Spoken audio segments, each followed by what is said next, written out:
Good evening. Welcome. How's everyone feeling tonight? Eh?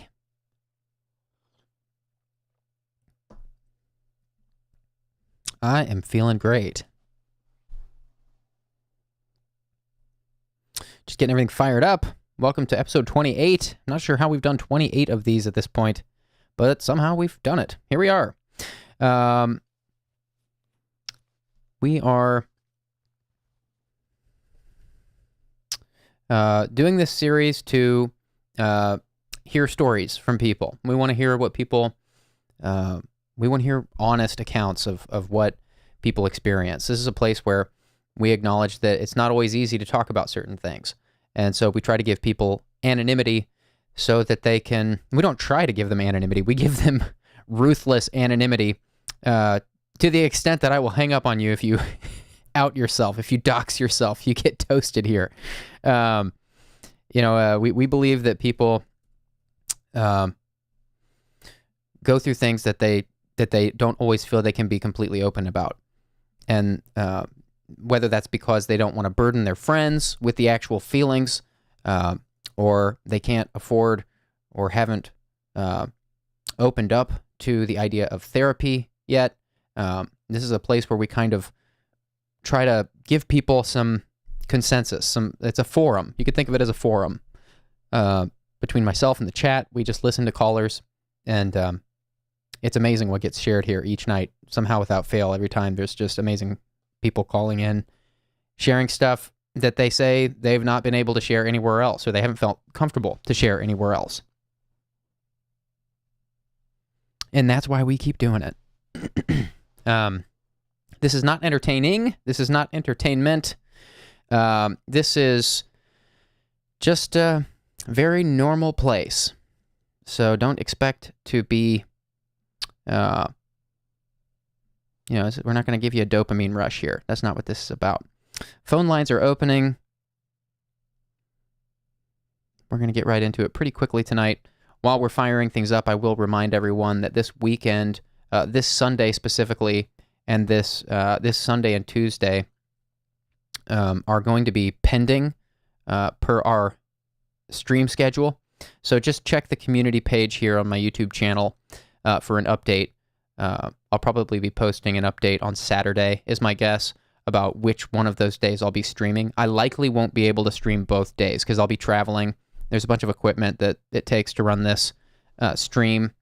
And so we're going to say that I'm just giving you a heads up that I might miss Sunday or Tuesday, but surely not both. So just keep your eyes peeled here. If you don't see a stream on either one of those days, that's why. I'm just out of town, and all my gear will be at my home. So, with that, we're going to take our first caller. Hi, thanks for calling. Hello? Oh, they hung up. Guess they got cold feet. Hi, thanks for calling. Hey, how's it going? I am well. How are you tonight? What you want to talk about? I'm doing okay. It's good to be on air. So I've watched the stream a few times, and I'm calling because I am interested in some advice on a subset of some personal work I've been doing. I unfortunately have quite a large backlog of things that I'm working on, so just to narrow the focus and sort of keep the scope small, I sort of pick things in a layer that y'all might be able to help with a little bit. But for background, I'm an individual with borderline personality disorder. This is something that sort of came up in streams, and people with BPD and in that sort of disorder spectrum tend to cause a lot of damage to others. So I am definitely on the other side of the fence as someone who's working on recovering from that. Still very much an individual, and a lot of the experiences I had were out of my control, but now getting to sort of work on that, it's a long path. And I have some questions about some social layer stuff, specifically with some blind spots in terms of like how to have certain kinds of healthy friendships and when friendships go sour, like what kinds of boundaries are sort of social norms just to sort of like memorize and use that as a structure, from there as I'm recovering. Wow. Well, that's really wonderful to hear. I mean, we've had a number of people on this stream with BPD. There's some questions in the chat about what that is. It looks like that is borderline personality disorder that this caller is struggling with and suffering from. I feel we all got to give you props for the work it sounds like you've done. A lot of people with BPD don't make it to the sort of self-reflection it seems like you're under. And I also want to take an opportunity to say, I was thinking, if you don't mind, can I say something about BPD and other disorders that get discussed here? Because there's something that's on my mind that I've been waiting for a good time to mention. Is it okay if I take a couple seconds to say something about that to everyone listening? Absolutely. Okay, great. I just want to make sure everyone here is clear that these topics tend to come up here a lot. They seem to come up here a lot. Things like BPD, things like even things like the more extreme disorders, things like narcissism and histrionic. And I just want to be really clear that when we talk about these things, we cannot, I've noticed some comments in prior episodes kind of being very harsh towards people with these that suffer from these things. None of the callers, nobody's been hard on the callers, but I've noticed things like people saying the narcs, like we gotta just, if we can only just have a world without narcs and things like this. And that is not constructive. Those kinds of comments, we won't stand by those kinds of comments, because people suffer from these things. These are tragedies. These are things that people really truly do suffer from. And it's amazing when people call in here and can share about growth they're trying to make.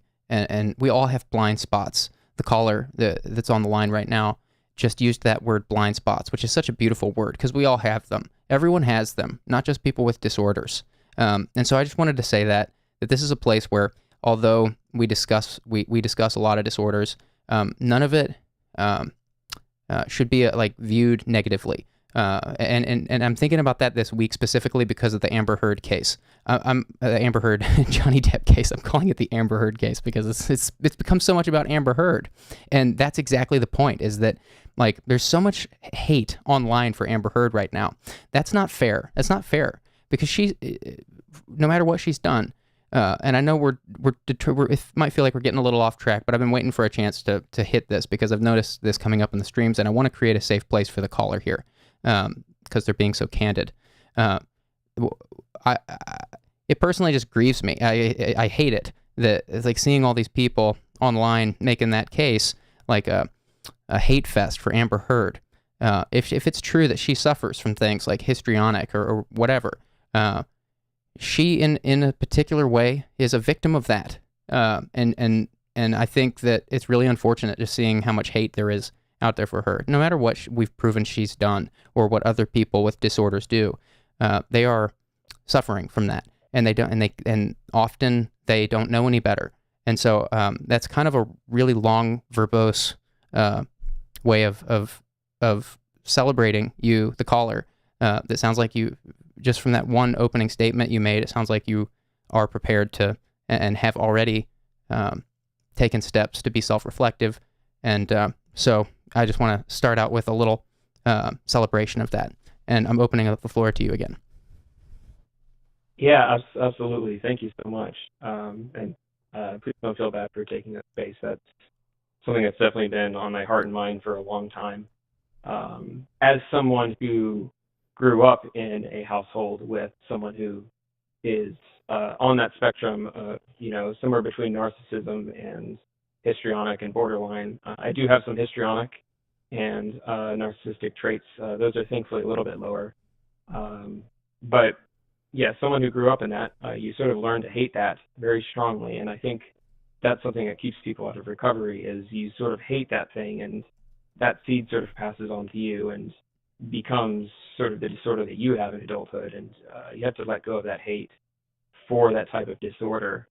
The uncomfortable thing, though, is for me, reconciling that in myself. I've had to struggle with letting go of that hate for other people. For example, if I looked at Amber Heard, seeing, the BPD and histrionic tendencies, like I can't immediately drop any kind of attempt at empathy for myself, and sort of transfer, hatred over onto her for that. Very much throughout my recovery process, I've come to the belief that every single human being is a very rational human being. It's just, they're on the deck of the Starship Enterprise, as it were, and the information on the screens is very flawed and fake. I can say for me that when I'm in sort of the distorted, twisted storms that are a kind of psychosis, a reality distortion, and I look back on it with the information I had and the image of the world that I had and the level of pain I was in, it wasn't really unrealistic or unreasonable what I was doing, but what I was doing wasn't matched to the actual reality of the world. It's still very hard, though, if someone is in a BPD spiral or rage or, a narcissistic flurry. So that's my own long, verbose way of agreeing with you. Very well said, I would say. And to tie a bow on that part of this so we can actually get into the reason for the call, there's some response from the chat because I said Amber Heard. Whoops. Just to be very clear, guys, yeah, I'm so happy that Johnny got, I'm team Johnny, and I don't want to make this about teams, but like, I'm glad like Johnny got like some justice. That's not, and I just want to be clear. Like, I'm not saying that Amber didn't deserve, that case didn't deserve some justice. This is about justice, not taking sides. Like, justice was served, rightly so. Yes, Amber did some things that should not have been done. And that's besides the point. I'm saying, like, even still, what these things are not like, people can still strive for, there are still cases of people who want more for themselves and want growth. And I've met people with things like BPD who don't want to get better. And that's really hard to see. And I've met people with BPD who do seem to have some self-awareness and want to be able to, it's not even self-awareness. I might be using poor words here, but, people who want more, people who strive to improve themselves. And I'm trying to, again, just create a safe space for this discussion we're about to have, because I feel like it would be a really positive one and a really relevant one to the world right now because of the things that you're opening up about here. So what is it?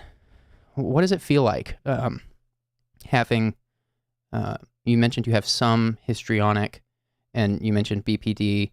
You mentioned you have some narcissistic traits, but everyone has narcissistic traits, and actually some narcissistic traits are healthy, like they keep us alive. That's why they put the word. That's why the word disorder is so important. So I'm trying to get at: do you actually have diagnoses for the BPD and the histrionic and the narcissism, or is it just like a general sense that you have, or what is your experience of that? Right, absolutely. Yes, I was clinically diagnosed with BPD. It actually took quite a while because I answered the questions as authentically as I could, but the scores were above the safety threshold that they have. So, they had to see, like, okay, was I exaggerating? Was I being authentic? Histrionic was subclinical, and they didn't detect narcissistic traits in particular within those tests, but I did have, unfortunately, either a BPD or a narcissistic meltdown at one point that ended up ending a 7-year relationship, and that was about 2 years ago, and that's what started a lot of my journey of like, okay, this was like my most solid friendship, and this just ended, and being in the driver's seat watching this whole tornado sort of go through the yard and not being able to do anything about it. It's a uniquely difficult experience. So after that, I got diagnosed.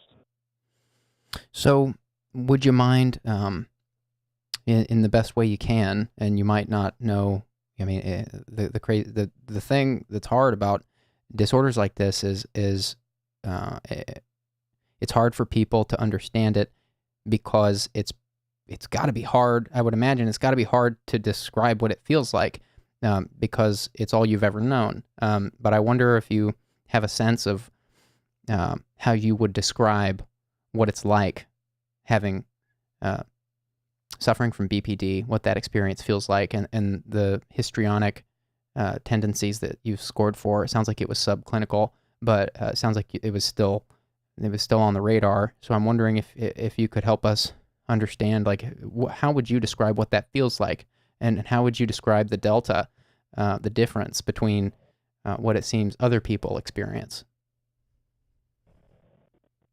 I appreciate that. Thank you. Yeah, I'll keep it short because one way to get an hour-long conversation that's one-sided is to ask a BPD individual what they feel about their personal pain. So I've had practice narrowing it down, but the short version is I would say that at the core, some of the disorder centers around having an identity built around receiving hurt, and that becomes a form of receiving love. And narcissism, of course, is like different. For example, it's like, someone who's narcissistic is like someone who is type 1 diabetes. They aren't able to produce their own supply of love for themselves, so they have to get it from someone else. Whereas BPD is similar. It's just instead of needing to receive love as love, the thing that gets sort of codified as love is sort of pain and hurt and hate and that sort of that kind of thing. And so there needs to be a constant stream of that on a regular basis. And that's oftentimes why the disorder can be so explosive, because there's sort of that hedonic natural tendency of like, oh, this is painful, I hate it. But it's sort of like also not drinking water at all. Like, if there's a watering hole and there's predators there and you're dying of thirst, you got to run to the watering hole. And then as soon as you have water, you run away. And it's like that too for someone with BPD. I think in my best estimation, you run, you get the pain, but then the pain, your need is satisfied for that. And then there's that explosion away of like, okay, I have what I need, but I have to get away from it. In terms of the day-to-day pain, there's a lot of CPTSD that ends up building up and sort of holding pain in. PTSD, of course, as you know, is experiences that are too overwhelming, and so those get sort of codified in these like very vivid experiential memories. CPTSD is like tons of little metal shavings off the top of these bad experiences that like you don't get these full memories, but you get enough like consolidated traumatic experiences that it builds into this like giant pile of like thorny walls that keeps you from changing or healing. And so for me, my everyday pain during the worst parts of it would be like if it physically felt like there was a burning hot nickel ball of iron in my chest, and that never stopped. And like I could try to dissociate, I could try to numb out, but there are certain social things that I would have to do in order to get it out. For if I was narcissistic, for example, like it would have to be hurting someone else to give that pain onto someone else. On the BPD side of things, it's more of the victim turned abuser side, where there's this huge dependency on someone else to sort of give you validation or to tell you that you're okay relationally. Usually that person's in a position of what's called the favorite person or the fixated person, the FP. That person becomes sort of the parental figure in your life, the friend who's sort of idolized above all. And if they disapprove of you, or if they suddenly withdraw, then there's no off switch to the pain. It continues for a month, 2 months, a year, 2 years, until you get rid of the disorder, change favorite people, or if they tell you that everything's okay.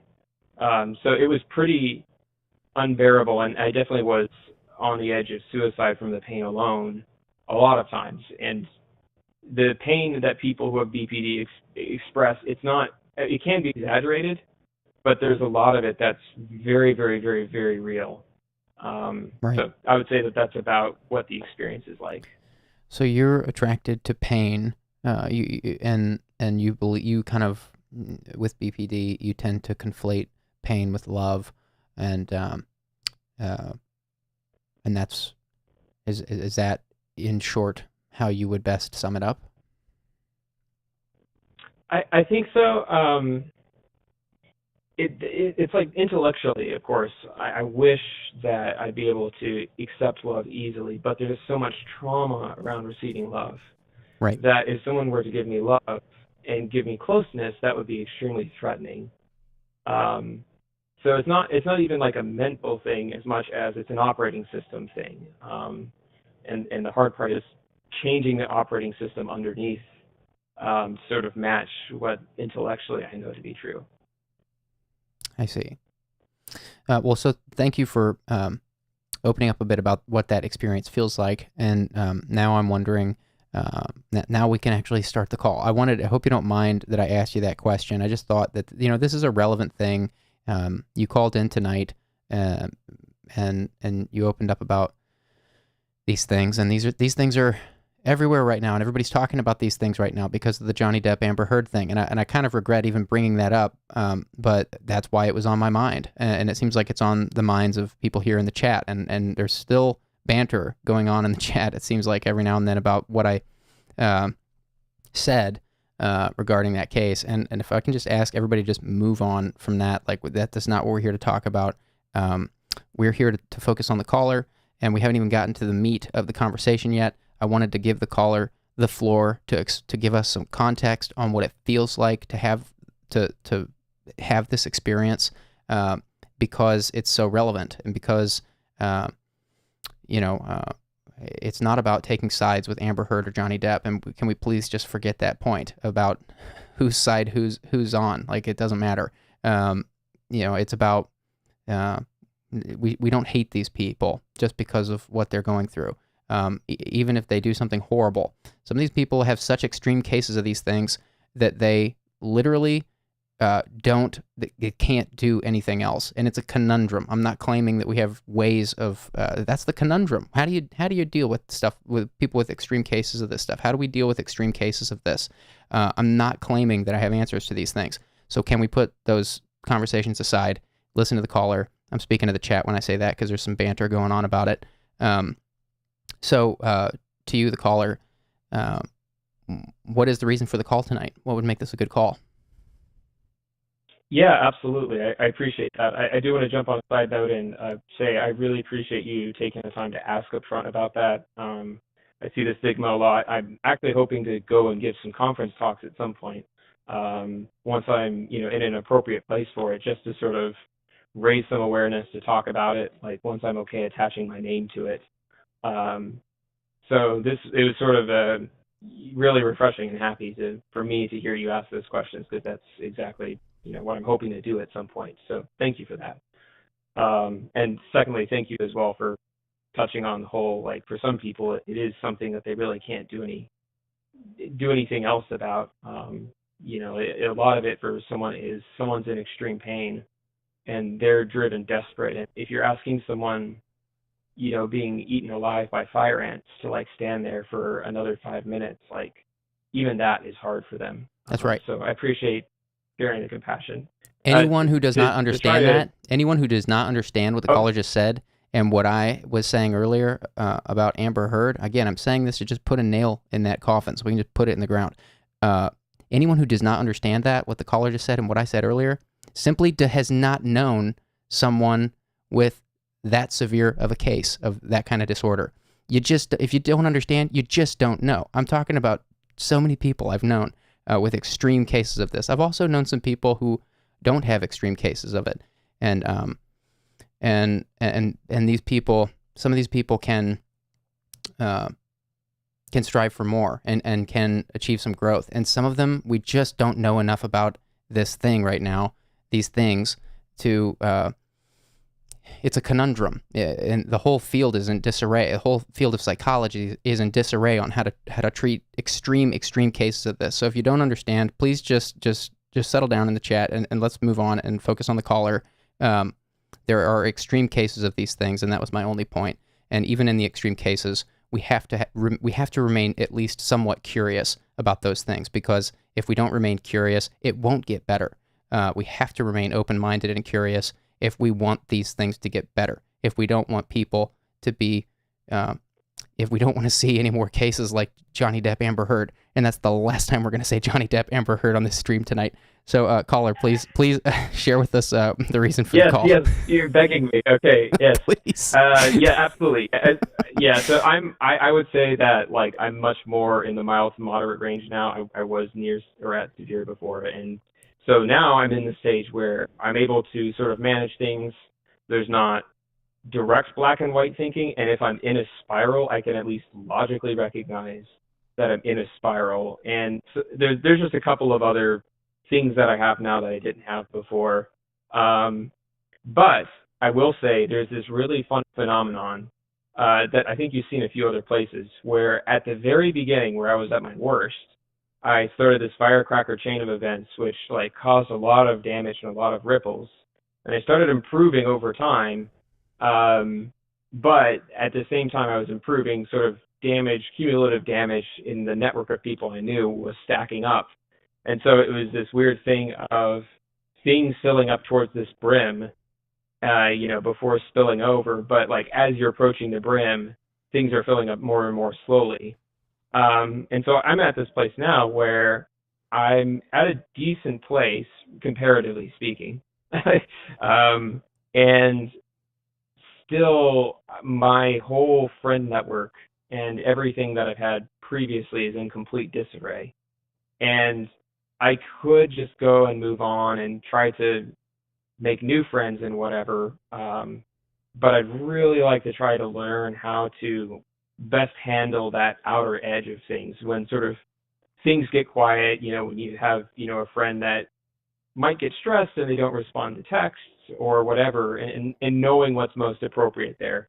As an aside to explain why I'm asking the question, part of the issue with BPD is your brain has these concepts. This is my best understanding. I'm not saying this is the field belief. This is just my personal belief, is that people with BPD end up having certain concepts that they learn and then certain unhealthy things entangled with it. And then when a triggering thing happens, the response is to sort of like try to get rid of the bad things by doing the exact opposite of that thing. And so, for example, in a situation with a friend group, I might have some unhealthy way of relating to people that sacrifices some personal sense of self. But then I also might know healthy ways of relating to people. And I hit to this point where I'm triggered, and all of a sudden I'm like, I don't want this anymore. I don't want people to hurt me. I don't want to give myself up. But entangled in that is all of the healthy mechanisms for having friendships. These sort of like, oh yeah, this is how you treat someone. Like this is how someone might feel, like, if they're feeling stressed, or how someone might react if you're getting stressed. And so in that sense, especially during spirals or in stressful situations, there's some analogies to autism in that some of the social skills are completely gone that would be there normally. And so I'm sort of struggling, and I have been struggling to try to figure out what a light framework is, or a good way to basically handle some of those more stressful situations. So that's something I think that would make it a good call. The specific scenario is the cumulative stuff in this situation, I think, has led to some even very close friends just sort of slowly tapering off, or even directly ghosting. And that's sort of a heartbreaking kind of situation, because I can watch it happening and I can know in my head that I'm probably doing something to further it. But I have therapy once a week, and that's loaded with other stuff, and it's hard for me to know what the right thing to do is, and I don't want to just sit in my room, and let things be. So I know that was a long description of something very vague. Yeah. I would love I would love some more detail. If you've, I feel like I've got a jumping off point for a response, but I would like to hear more if you feel you can be more specific. I do sense that you're trying to be vague. Of course, you're free to share here. Just no names, no locations. You're free that as long as you don't say a name or a location, feel free to give as much detail as you want. The more, the better. We try to make the anonymity here comfortable for people to be really honest about this stuff, so we don't have to beat around the bush. And I'm not accusing you of beating around the bush. I do feel like what I hear you saying is you're picking up on some social cue problems. Like you're not able to pick up on social cues. You kind of likened it. Sounds like you likened it to autism a little bit. Is that right? You're struggling to know. You're seeing your friends become a little distant because of, I guess, because of things you've said, or just differences between you, and you're not sure if you should go chasing after them or just let them go? Is it something like that? Yeah, something along those lines. It's just so consistent in different areas, and usually it ends up with like total radio silence without someone saying, "Hey, I'm stepping away just because I feel this." Um, Maybe it's just the kinds of people I choose to be friends with. I tend to be extremely explicit in my boundaries, for better or for worse, but I can't hold others to that expectation. So figuring it out is a mystery for me, I think. So it sounds like you're a really direct person. Do you think maybe your directness uh, is too much for some people? Yes, I do think so. It works well with some people, but for a lot of people, it doesn't. Right. And I don't really have a model of how that does or doesn't work. I know for me, for example, oh, Hello? oh, sorry, I heard some sound. My bad. Yeah, so for example, something that happened was, I think I told you guys about the sort of narcissistic meltdown, which was pretty bad about 2 years ago. Very sort of outwardly just trying to hurt some close friends of mine. It worked. And that sort of rippled through into the church group that I was in as drama through a few other channels. And that sort of turned into a giant thing in which there were some other people with some mental health struggles. And I had my own, and we all did our best, but it sort of exploded out. And that put some strain on some friendships that I had had that were sort of built off of that. And while I was dating someone from the group, um, they sort of stuck around, and the friends close to them sort of stuck around to me um, for a while. The person and I dating, didn't work out, but we committed like, okay, let's do the hard, uncomfortable thing. Let's try to be friends because it's been very good for us. We're really close to each other. And so we hung out together and all, and I would still talk to their friends. And this person, of course, classic, started dating a new person, and I think they struggled under the stress of hanging out with someone that they were still working through romantic attachments with. But um, there was definitely some explosiveness where they were a little more volatile, and I think I spiraled. And then one day, things were sort of they ended up just ghosting, and after that point, several of their friends like completely stopped talking as well, basically. And then some other people that I'd reached out to from the group, never responded. Um, there were some people that I had hurt, and I reached out with apologies and saying like, "Hey, I want to buy dinner," and like just sit down and talk it through and sort of make things right. And just like no apologies, no response whatsoever. And so it could be that I'm just instinctively picking brick walls to shout at, not shouting, but to talk to. And that's how I'm sort of sourcing pain, without realizing it. But honestly, I have no idea because I'm completely blind here. Well, yeah, you may have pushed people away in that experience, and that might be something that takes time to Mm-hmm. heal. And there may even be there may even be people who never can understand where you were in that moment, and you may lose friends over that. Of course, I do believe time heals a lot of wounds. I don't think it heals all wounds. I think it heals a lot of them. And I think, I mean, this is coming from someone who thinks that, I've been a pariah in some of my communities I'm a part of, through not just in adult life. Like my whole life, I've dealt with being kind of just different and misunderstood. So I understand what you're talking about, and it's really, you're talking to somebody that I'm not trying to make it about me. I'm just acknowledging that you're talking to somebody that deals with those in a very unpopular way, but it works for me. I just kind of, if somebody doesn't understand, I don't chase them down, and I don't know if you need to hear that or not, but I just let those things go.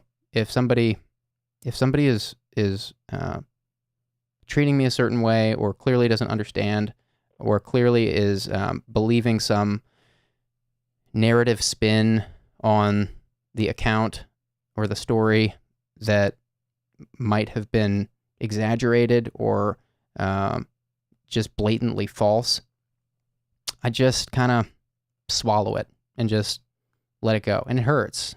It's not fun. Sometimes it's not fun for years. But I guess I'm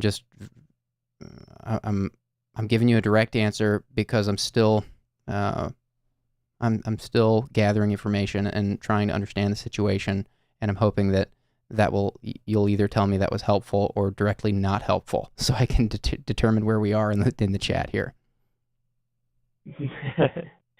Yeah, I appreciate that. The way it landed, it felt like there's some hard truth in there. I think there's a bunch of components, but I think reflecting on that, like something that comes up for me is I've definitely been the person to sort of run and to hide, and that's a problem in a different way. And so I think this is my sort of ham-fisted attempt at being like, okay, I want to stick with a group. I want to be uncomfortable a little bit and try to make things right. But it's like it's just a whole swath of people that individually, like there's no conspiracy, but something has to be wrong on the whole, I think, if people in their own little corners of the group are all treating me in a very, very similar way. Like, to me, that I'm not. I mean, it could be just there's an echo chamber the size of Mars, absolutely. But I do get a distinct feeling that even as I enter new relationships, there's still some sort of dynamic where I see it not moving towards that, but I'm one or two big mistakes away from it going there. I think. Mm-hmm. So I think the whole knowing when to walk away, I definitely don't. Right. I will stick with something until I burn into the ground. Right. So that's a huge part of it. Do these people know you suffer from BPD? Well,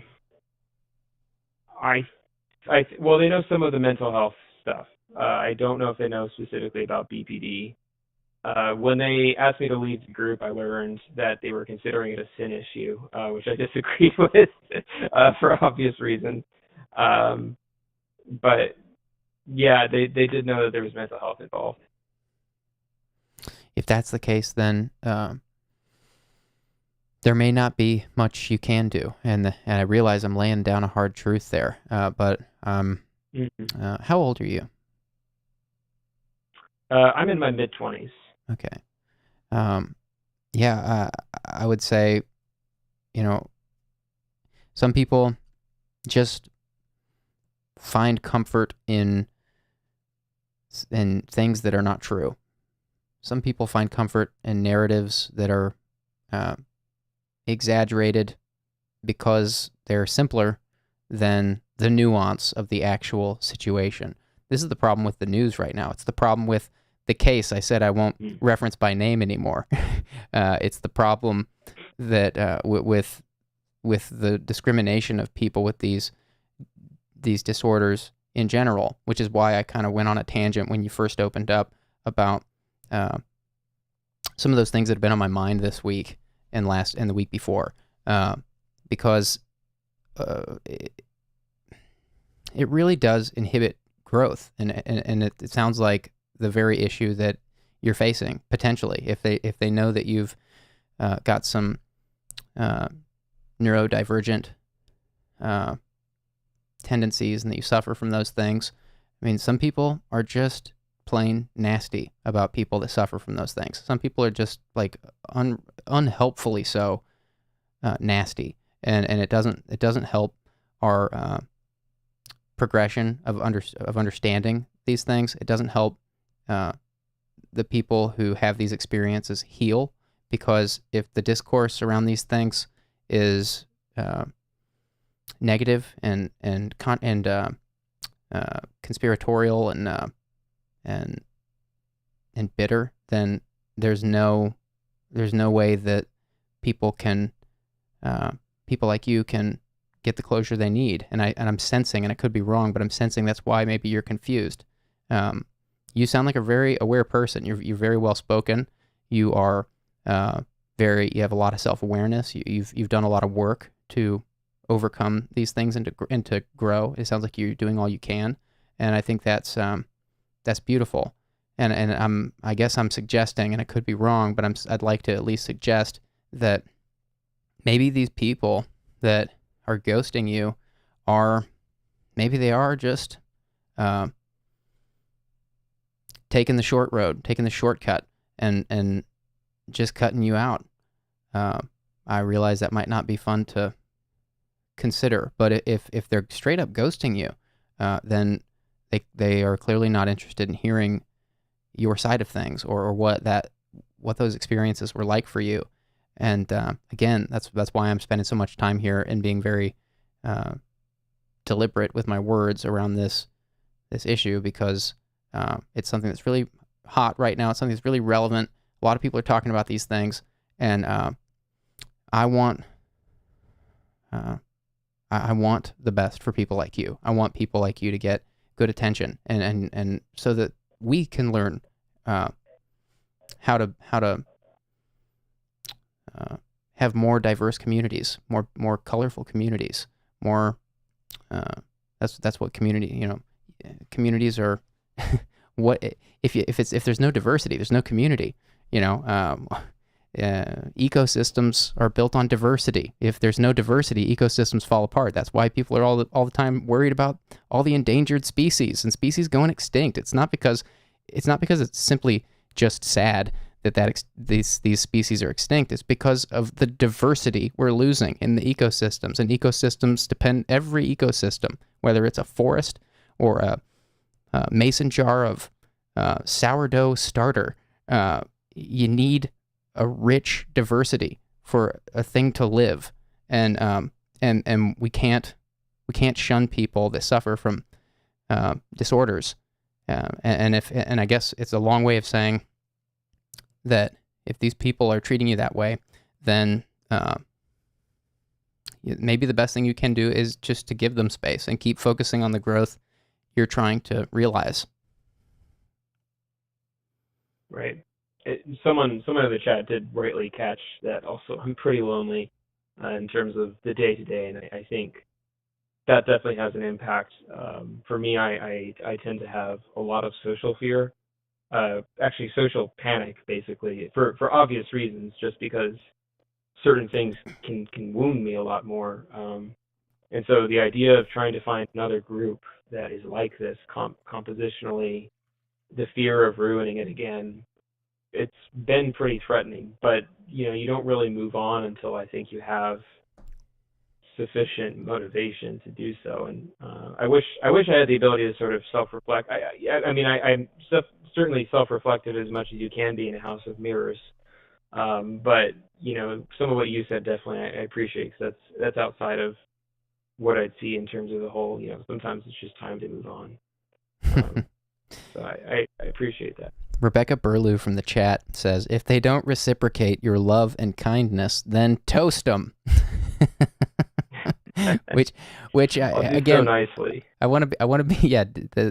Absolutely. Don't straight up toast them. You have more time in real life than you do on a 2-hour live stream, so we have to toast people here. And I want to be careful, because I can tell that that's your dilemma. You miss these people, and you're lonely, and for that I would say, the answer is still not to welcome people that are holding you back or holding you to something that isn't reflective of the full experience. Keeping those people in your life obviously isn't going to help you, so I'm not saying that. But I do wonder, like, could you find us?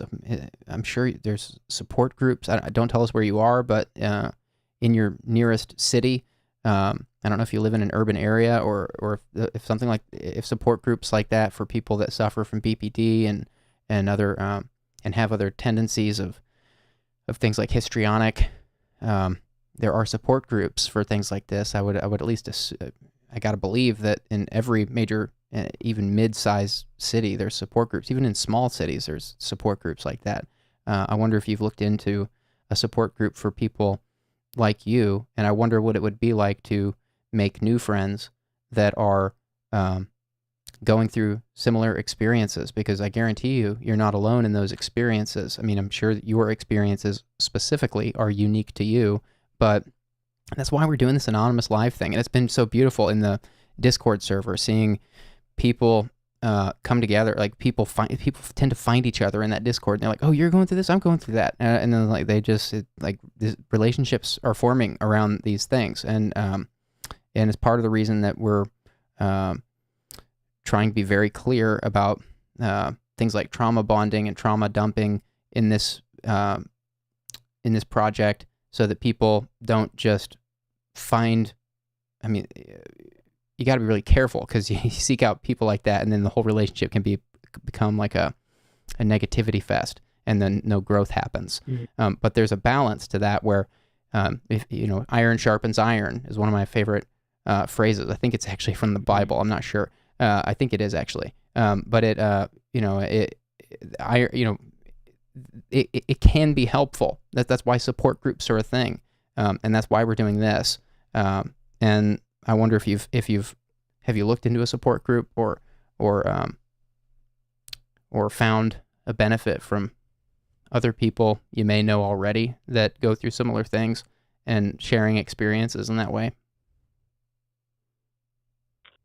I think I have found some benefit. I mean, you're right. People in this particular more reactive personality disorder spectrum can create quite a cookie box of explosive reactivity, but at the same time, like, there's a lot of benefit of being able to have other people that are passing on tips and such. I have not tried finding a support group. I think, I mean, once again, there's a lot of like mental illusions of like, somehow I've convinced myself that I think I have searched it out, and so I've checked that box off, and then when someone asks, and I ask myself, I realize, oh, I really haven't actually looked into that all that solidly. So yeah, absolutely. I think the suggestions I'm hearing so far are basically, it's good to practice the skill of learning when to walk away. And the second one I can go back and watch was related to that. And then the third one was potentially trying to seek out some support groups of either this or some trauma adjacent type thing. I do have an excellent therapist, but having sort of an adjunct to that, having that extra face time would be extremely helpful. Okay. Well, I'm really sorry to hear about the story with these people walking out of your life. I know that's not easy for anyone, and you are talking to someone that knows what that feels like. So I empathize with that, and I can sympathize with that too. But also, I wanna encourage you that this is the separation of the wheat from the chaff of your friends. If these people aren't prepared to relate with you, then it was never a relationship. A relationship is two people relating, is what I like to say. And if even one party isn't reciprocating that relation, then it's not a relationship. It's just a one-way street. And so I know it might feel really lonely in this time where you're going through this alone, it sounds like, or without a lot of people that you would like to be going through it with. And I'm sure it's also, I also hear some pain in your voice from like this judgment that they're putting onto you. But I've tried to give you a couple suggestions about ways you might be able to meet people that would be more understanding of that, and because I don't want to see you get caught up in this drama and this pain. I believe that you can meet people that would be more gracious with you and be more patient and actually maybe even understand what these things feel like. I mean, you're having a unique experience as your own self, and then beyond that, you've got these mental health challenges, which means that your experience is not going to be the experience of other people, and you seem to already know that. The way I can tell you already understand that there's a difference for these people, how they perceive you versus how you perceive yourself in these interactions. And the fact that you know that is huge, because I've known more people with borderline than not who seem to have a really hard time understanding that part that you went into. So the fact that you understand that, I think, is really great. And we've laid down some I've laid down some hard truths that I hope I didn't depress you with, but I also I guess I'm hoping that you wake up tomorrow with some good food for thought and some good some good new challenges to tackle of meeting new people. And this, I mean, wouldn't that be a beautiful new chapter of this journey for you? Chapter 1, learning this about you, that you suffer from these things. Chapter 2, your friends that you thought were your friends show their true colors, and some of them aren't around anymore. Chapter 3, all these new people that you sought out, these people that you invested in, that you found, create a new space for you to continue the growth you've already made and to live a better life. That's awesome. Thank you. I really appreciate that. I think this is all good stuff. I'm really glad because it's on recording. That means that I can go back and just sort of parse through and listen to it and try to digest it a bit more. But there were several points where I think I got, feelings that, you were able to highlight certain corners where because it is like a maze of mirrors. There's no exit. There's a sign that says exit, and it goes back to the beginning. So having someone come through and bop a few of them with the hammers, always appreciated. So thank you for that, Julian. Well, thanks for calling and sharing. I hope this was a good call. Was there anything else that you didn't get to say that you felt like you needed to say? I think that's about it.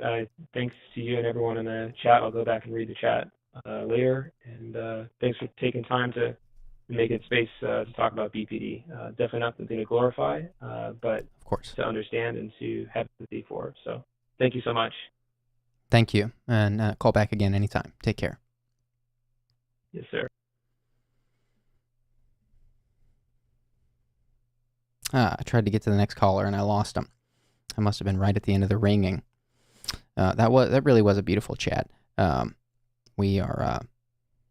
I hope everybody understands why I mentioned the things I did about the cases that I did, and I'm not trying to get ideological. That wasn't the point. Hi, thanks for calling. Hi. Hi. What do you want to talk about? So in January, I lost my grandma. Oh. And it's been kind of a struggle. I'm sorry to hear that. Tell us about your grandma. I've been working on getting over it, but it's been affecting my mental health and even my work ethic. Sounds like you were really close with your grandma. Yeah, I was. What's hardest about letting her go?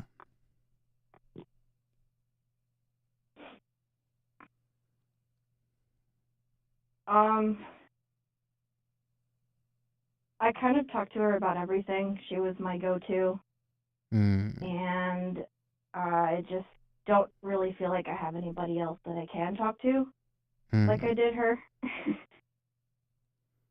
I see. So you could talk to you. It sounds like you could talk with your grandma in a much more productive way than you talk with your parents even. That's what I'm hearing. Is that right?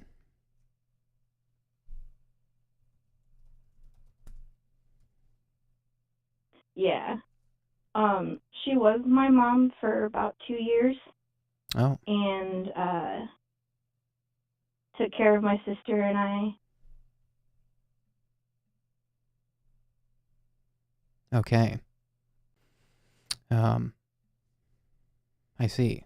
And So so it's just, I don't know, it's been tough on me mentally because this is my first major loss. this is sounds like a loss of a parent. I mean, that must be that's what it sounds like. It feels like. Is that right?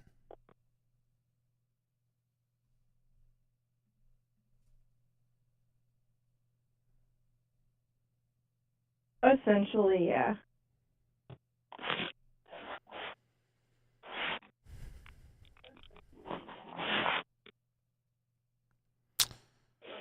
Does anybody know that you feel this way, that you have no one else to talk to? I've gone to my boyfriend about it. I think he's really the biggest person that I have.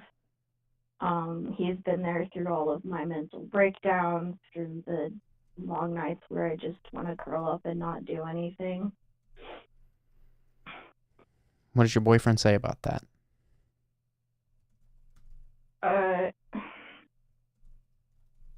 He's very understanding. He's had 2 major losses in his past couple years, and I don't really know. He just kind of sits there and lets me cry. Maybe. But I don't know. I feel like I don't have anybody else to really talk to about it. And it's really messed up my mental health, essentially.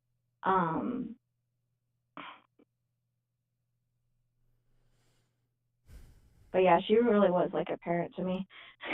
I went to her for everything. And so when she passed away, it really did just kind of, I don't know. My brain, I just can't wrap my head around it, you know? Are your parents in your life? Yes. I asked that because you mentioned you lived with your grandma for a while. What was it that brought you to living with your grandmother? My dad was in the military, and he was overseas. And then my real mom ran into some problems, so we had to move to secondary family, and so my grandma and grandpa took us in. I see. Could it be that your grandma was your main mother figure? Yeah. I see. And how old are you? I'm in my late 20s. Okay.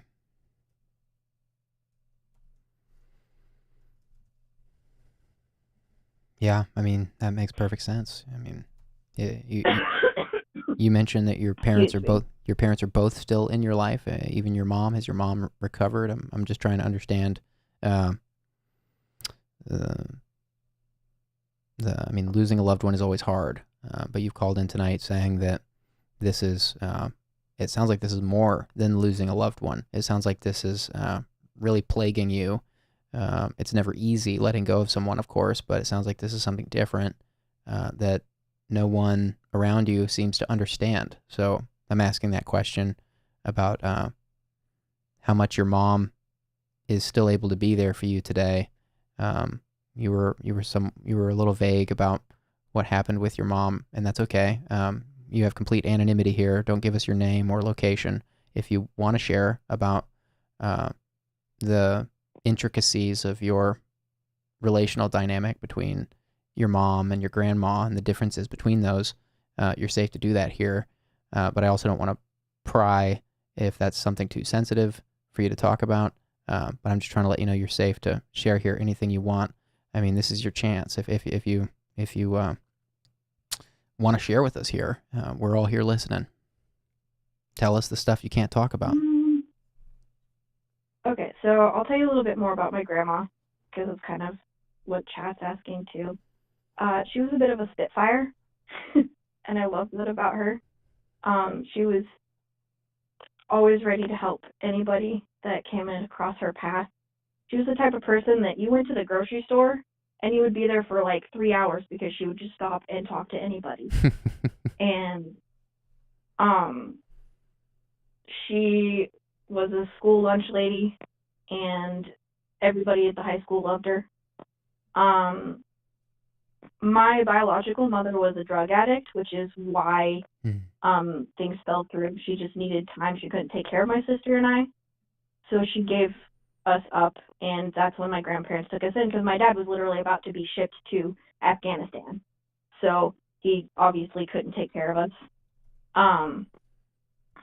And yeah, my grandma helped me come to terms with who I am, I guess you could say. I get a lot of my personality aspects from her. And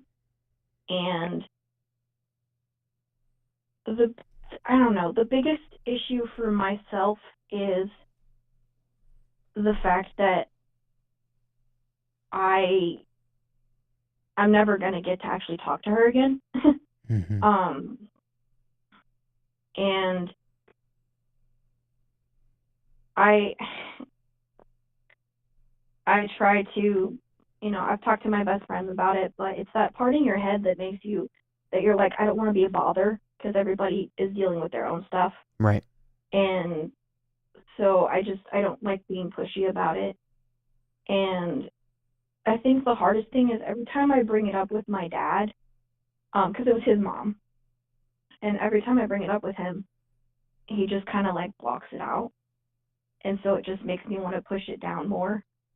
And I think that's another reason why it's so hard to really come to terms with it, because I feel like I can't talk about it without bothering everybody else.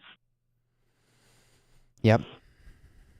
Well, if your dad was military, you might not fully be able to understand the way he processes loss.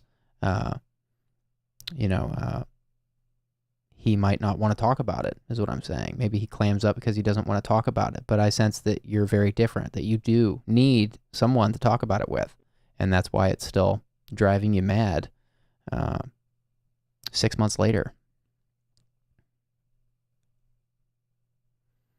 And I guess I don't know if that landed what I'm trying to say, but I'm saying that it's okay that you need to talk about it. Maybe your dad doesn't, or maybe your dad can't. But I would encourage you that you don't need to feel the need to close up about it just because that's what your dad's doing. Maybe your dad's not the best person to talk about it with. I also, of course, it's part of the reason we're doing this project here, because it is what you just mentioned about not wanting to be a burden on your friends is a very real thing.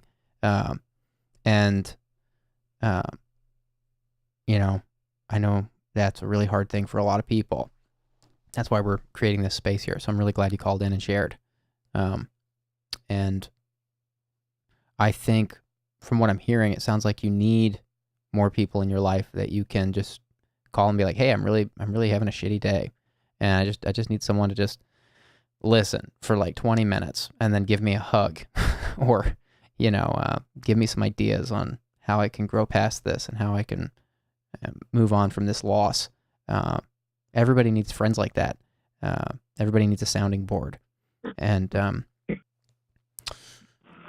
sounds like you've got a good boyfriend. Sounds like your boyfriend is supportive. I'm wondering if maybe a support group for loss would be helpful for you. Are you okay?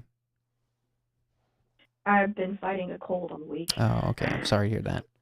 Yeah, I'm wondering if like some kind of support group would be good, or some, there's support groups for loss. I wonder, in your case, it sounds like you've lost a parent more so than a grandparent. It sounds like this. She was your legal guardian. It sounds like you feel you lost a parent in your 20s. That's really rough. We don't expect to lose people that are there for us as kids so early. Have you tried a support group, or have you ever had that thought? I don't know if there's any near where I live, but I have started therapy again, and I think that talking about it, at least to my therapist, has kind of helped get those emotions out. Amari from the chat has a great idea. They say, you could start a journal for her. Fill it with quotes from her and things you love. I guess that means things you love about her. Things like you told us here tonight. And then they go on to say, even though you can't talk to her personally, you can spiritually. And I think that's beautiful. I don't know if you've tried that, or if that seems like it would be helpful. But yeah, like kind of creating some little book of memory, in memoriam of your grandma, and just immortalizing her in that way, where anytime you're missing her, you can just pick it up and be like, and just revisit a story about her, or and there was something else that I wanted to read from Jake Cooper, one of our mods. He says, for me, what helps is reminiscing of the good times and memories we made, life lessons learned, and thinking of how they would want me to carry on. I think that's also beautiful. And I don't know if those things are helpful to hear, but I do think I'm mentioning those because those are 3 different levels of things you can do. You can do things just mentally for yourself, which is kind of what Jake Cooper is getting at, just some mental reflection on how imagine your grandma's looking down on you now, and how would your grandma hope you're carrying on. I think that's beautiful. So that's like a kind of a practical mental thing.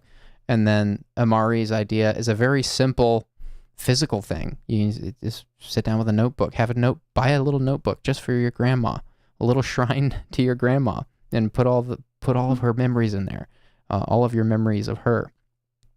And then, the number 3, it was the first thing I mentioned, the support group would be like a big step, but if it's really key, you mentioned you're having a hard time functioning in daily life, some kind of recovery from loss support group, maybe even finding a support group for loss of a parent specifically because you were so close with your grandma might be a great idea, just to meet other people and hear their ideas of how you can form beautiful relationships at places like support groups. I think that there's a stigma around support groups. Like if you go to a support group, you've got problems.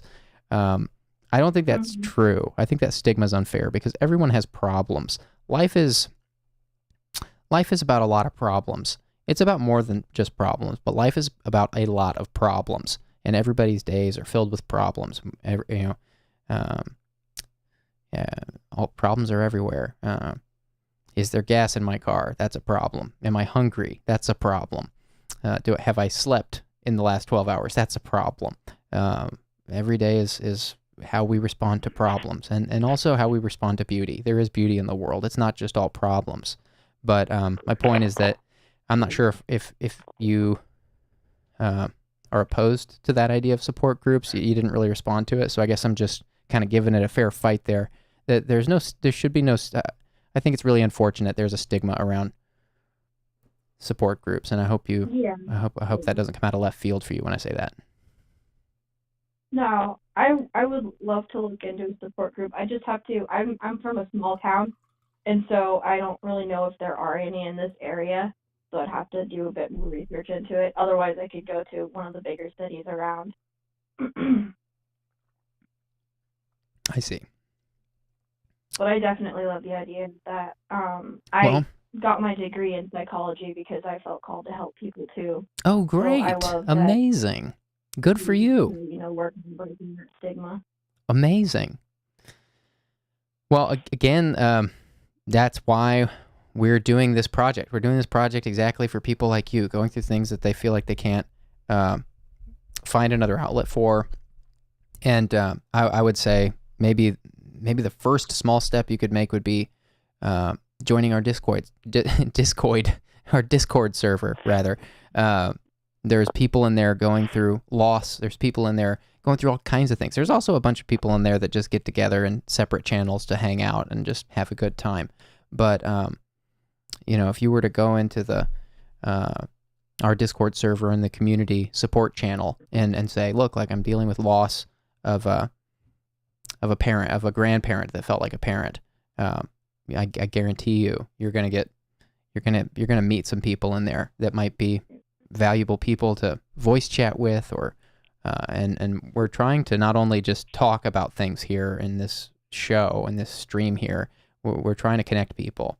We're trying to build communities around real things people go through. So, if you're in a small town and you can't find a support group, you maybe consider just starting with our Discord server. You can voice chat in there. You can text chat if you prefer. But people in there are they will welcome you with open arms. I can guarantee it. Definitely. And it's free. Totally free. So I'll definitely take it into consideration. I love the idea of starting a journal, so I think I might do that. Yeah, that was a beautiful idea. Thanks for that idea, Amari. Beautiful idea. A little memory book to your grandmother.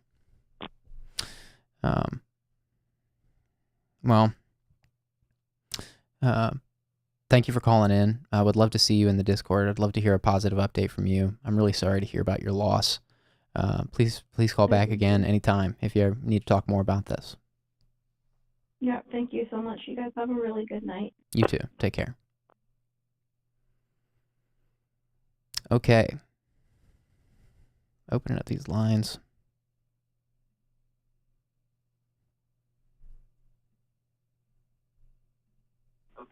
Hi, thanks for calling.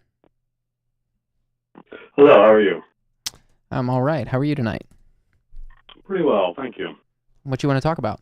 So, I used to work for the government. I was a contractor. I think it's time I admit to some things. Nothing confidential, I promise.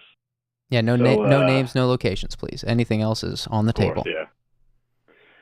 So, you may or may not know, so what I was doing did sometimes involve having to take lives. So I just want to talk about something. So, the first time it ever happened, so it was kind of a weird thing. Can't really go into details of it, obviously, all NDAs and whatnot. But I just want to kind of get your opinion on something. So most humans, I would assume, whenever they kill another human, they feel something, right? So it could be just that you're always being told, hey, you're going to kill people, this may happen, you may have to kill someone. Well, it finally happened. I had to take some lives for some things that happened. And after it happened, even during it happening, just didn't really feel anything, just kind of going the motions of it, didn't really think of what was actually going on, After it happened, didn't really feel anything about it either. Went home, sat down, like, okay, so I'm process this, like process is going to haunt you. And so I tried processing it, and couldn't really feel anything. So I tried to force myself to feel something, but just couldn't feel anything about it at all. What do you think about that? Well, I would want to know more about your history. You mentioned you're a government contractor, so were you military? Were you trained to defend the public? Were you trained for war, or was it like what was the context for taking lives? It was a government site that sometimes had dangerous personnel in the area. So you were a branch of military, or were you? You got anonymity here. I mean, I know you. Right. Sounds like you've got some due diligence on your end to uphold some NDAs. Of course, I'm not trying to get you to violate those, but in short, like if you were military, it doesn't sound like you were. So I'm lacking context there. I don't know how much of an opinion I can give you without that context. But if you were military, I would say, I've had many family members who've been military and have taken lives, and I know that a lot of military people feel that because they get really desensitized by the training, and that can be enough to desensitize people towards taking lives. So right. I was non-military. I was private. Okay. So are you like some kind of bodyguard or some kind of like special forces or some kind of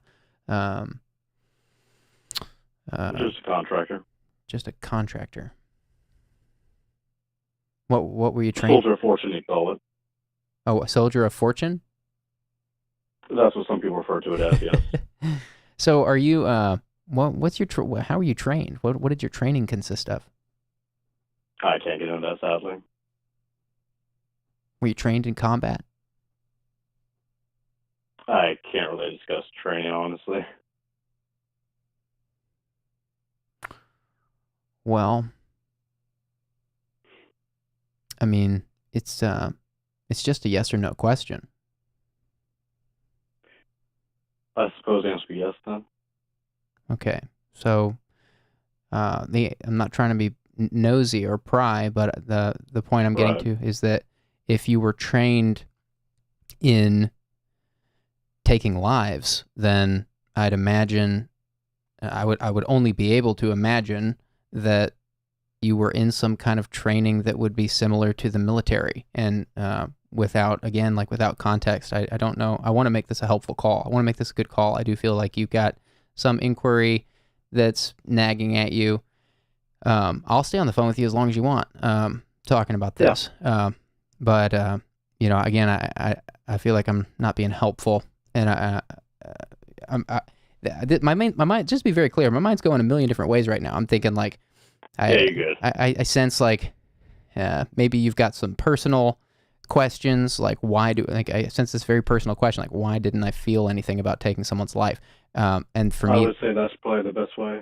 Yeah. I can't really talk to my friends about it, obviously, but I guess I've just always wondered, like, why didn't I feel anything? Everything after that just never really felt anything, but just that one moment, that first time, just always kind of, like, it just bothers me that I didn't feel anything. I don't feel anything afterwards. People I've spoken with in the business, they just say, whatever, like, they don't really care. How old are you? That's why I go to a livestock for this. Late 20s, I suppose.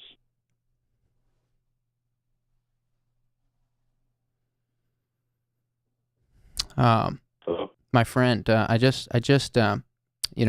not trying to push your buttons because this is a safe place for people. This is a safe place for people to be real, and I'm not rejecting you as a caller by any means. I'm welcoming the conversation. Right. People go through this. This is a normal thing.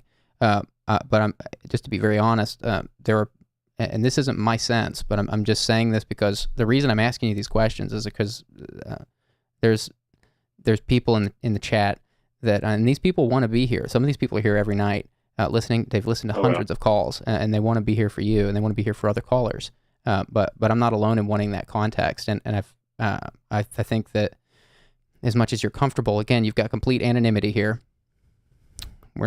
I don't know your name. I don't know where you live. No one will ever know those things. So to whatever extent you feel safe giving us context, that's what this place is for. It's a safe place to be real. So just to put it in short, I don't know how helpful I can make this unless you can be a little bit more forthcoming with some of these details. Okay. What questions do you have? Questions about your training. What specific would you ask about? Were you in some kind of combat training where you could have been desensitized? Were you desensitized? I mean, in the Army, you got drill sergeants that are screaming at you, and they give you an hour and a half of sleep, and then they throw a smoke grenade in your tent, and then you're going like on this war simulation after an hour and a half of sleep, and you wake up to a flashbang, and you're like running for your life, you're climbing mountains, and like this is how people get to the place. This kind of training is how people get to the place where they can't. And I don't know personally, just to be very clear, I've just read a lot of books and I've known a lot of military people. I'm not military, so I'm not claiming to know what that's like, but you're asking my opinion, and my opinion is that a lot of soldiers, and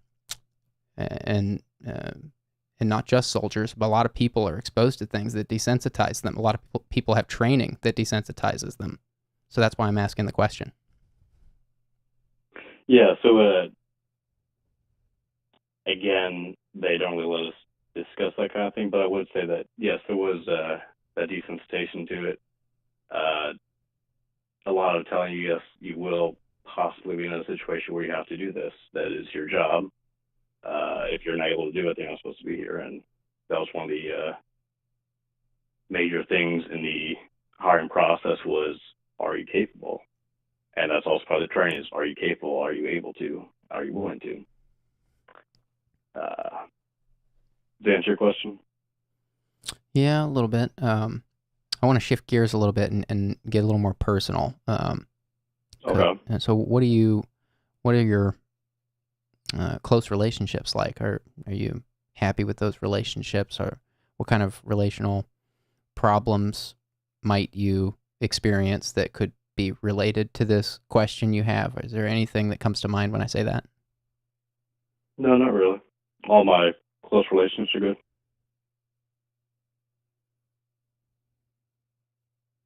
No relational questions. Say again? No relational questions? Nothing interesting? Yeah, nothing really abnormal, I suppose. I don't know if I heard your question correctly.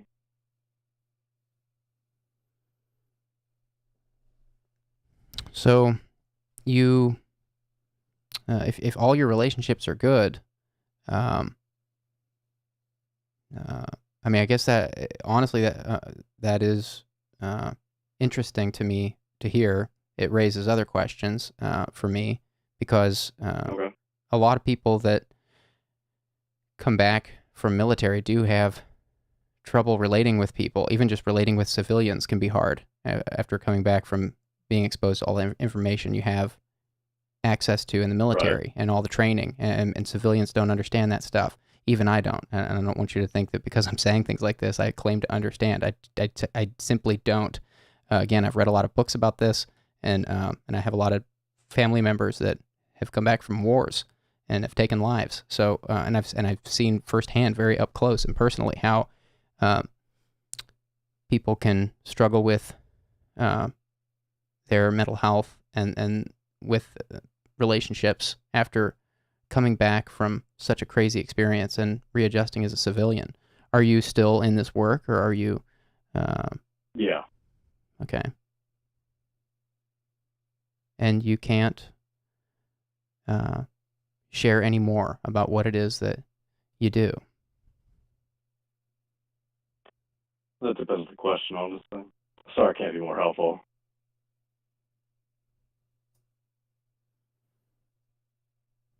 So what would make this a helpful call? Let's get real specific. What would make this a good call for you? You just want our thoughts on feeling nothing from taking a life? Yeah, just, I don't know, it's always bothered me that I just never really felt anything from it. I was able to do so easily. It just bothers me. Is it? I wasn't able to really feel anything. Like I said, I tried to feel something from it, just nothing really came about it.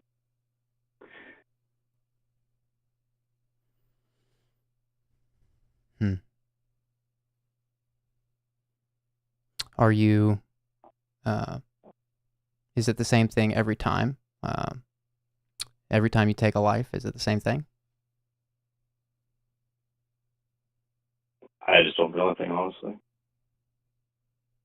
I mean, it's just not anything I want to do, obviously. It's just part of the job. Occasionally it happens that you're just in risky areas, and it happens sometimes.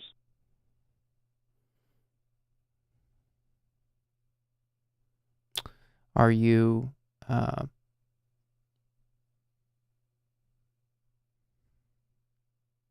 yeah, I admittedly feel a little bit like I'm walking on eggshells because I don't know what questions are going to get the answers I'm after, and I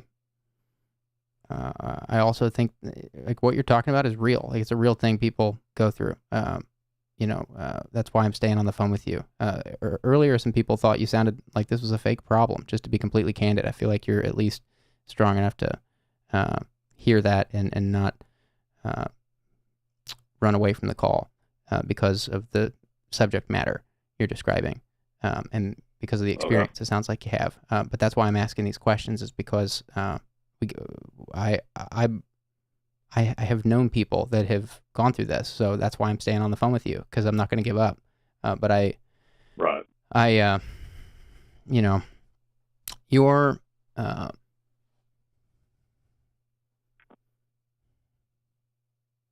are you familiar with are you questioning if you're a psychopath or something like that? Is that the question? Are you questioning like, do I feel no Honestly, empathy? sometimes. Okay. Yeah. I've been tested multiple times on it and I always come back negative, so I just don't know what it could be, honestly. And that's what bothers me, I suppose. I feel like that shouldn't be something that just comes naturally, like I want to feel something, Mm-hmm. I don't know. Do you feel loss? Have you lost a pet or a loved one, and did you feel something then? Yeah, absolutely, yeah. I think what bothers me most, I know that these people do have loved ones, and that they're no longer there because of me now. Right. But at the same time, like, other people wouldn't be there for me. They just kind of a dilemma, I suppose. Mm-hmm. I see. Yeah. You realize, it sounds like you realize that you realize the weight of the work you've had to do, and it drives you a little mad that you can't feel more about it. Right, yeah. Well, I would say it sounds like whatever training you had was very effective in the work that you do. And I don't know what work you do, but I know that that training for these kinds of jobs is quite intense, and the whole point is to desensitize. So I guess on one hand, I'm not too surprised that you don't feel anything if you're in that kind of work. And to be very clear, I don't know what that feels like. If I took someone's life, I would absolutely, my goodness, I don't even know what I would feel like. I have no idea what that would feel like. But I haven't had any of that training. I haven't had any of that, I've lived a very different life. And so I don't know what you do for work. I don't know what training you've had, but I guess I would say on one hand, I'm not that surprised to hear a story from someone who's in that work and doesn't feel anything.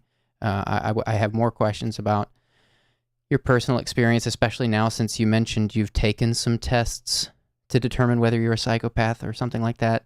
Yeah. And I'm wondering, like, are you married? Are you, and if so, I have a wife. You have a wife? Is your marriage good? Yeah, very good. Very good. How long you been married? About a year.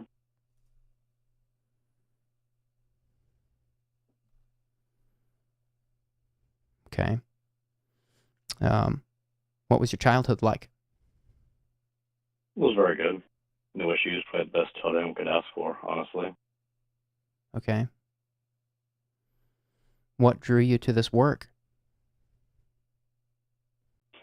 I suppose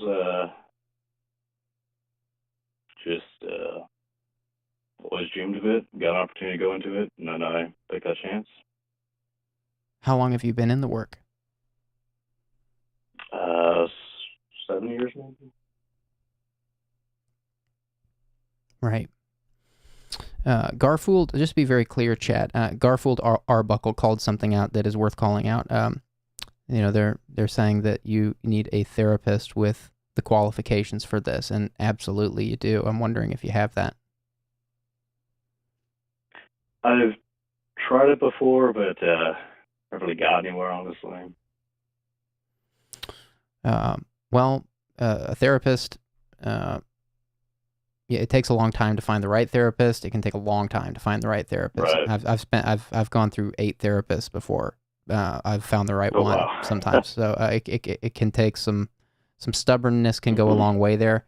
I'm highlighting that from the chat because and I've actually like kind of laid off of talking about therapy as much. When we first started this stream, we talked to a lot of people about like, do you have a therapist? That was a common question here, and I've kind of winded down on that question because the general sense is that like I feel everyone should just have a therapist, and so I'm not going to just call that out on every call. But in your case, I really think you ought to be talking with somebody that understands the kind of nobody's going to understand the work you can do if you can't talk about it, of course. But somebody that understands and is qualified to talk with someone. Maybe I would consider seeking out a therapist that specializes in military cases, military experiences. It doesn't sound like you're military necessarily, but it's close enough. I mean, if you're taking lives, I mean, like that's the stuff that PTSD isn't the product of the military. It's the product of taking lives and being desensitized to it. And I'm not sure if you're dealing with some kind of PTSD. Maybe you are. I don't know. It's possible. I've always wondered that, but never really certain. I had a lot of nightmares about it for a long time up until I met my wife. But ever since when we started dating, the nightmares kind of subsided and eventually went away. So I'm very thankful to her for that. But I've always wondered if it was PTSD. But I don't think that's the issue. I think it's more so like, why can't I feel that? And it could just be that I never really had the time to process it in the moment. We were so busy after it happened, and really like can't just take a break and like sit down for a minute and just think about it. Well, so many hours later I could go home and sit down and think about it. Yeah, I mean, I got to be honest, my friend. I take notes on these calls to keep track for myself, to keep track in the conversations, because I'm having so many of these conversations each time we do this, but also for I take notes for the viewers. So like simple notes, like what the experiences are. Like in your case, I would write PTSD, but it doesn't sound like if you have that. I would imagine you do have some PTSD. I can only imagine. But if you're taking lives, and if you're struggling to feel things after those experiences, I mean, that sounds like PTSD. I mean, I can't test you, of course, but I guess I'm asking. Do you think that's? It sounds like you've asked that question. Do you feel that's what it is, and you don't have a diagnosis? But I mean, do you think you have PTSD? It's very well possible. I've never really been tested for PTSD, so I can't really say for certain. Right. I mean, what are you?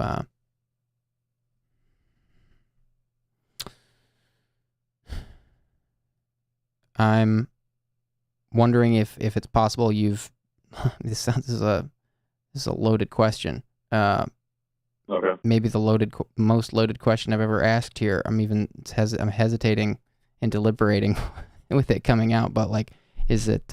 Could it be that you've taken so many lives that it just feels numb?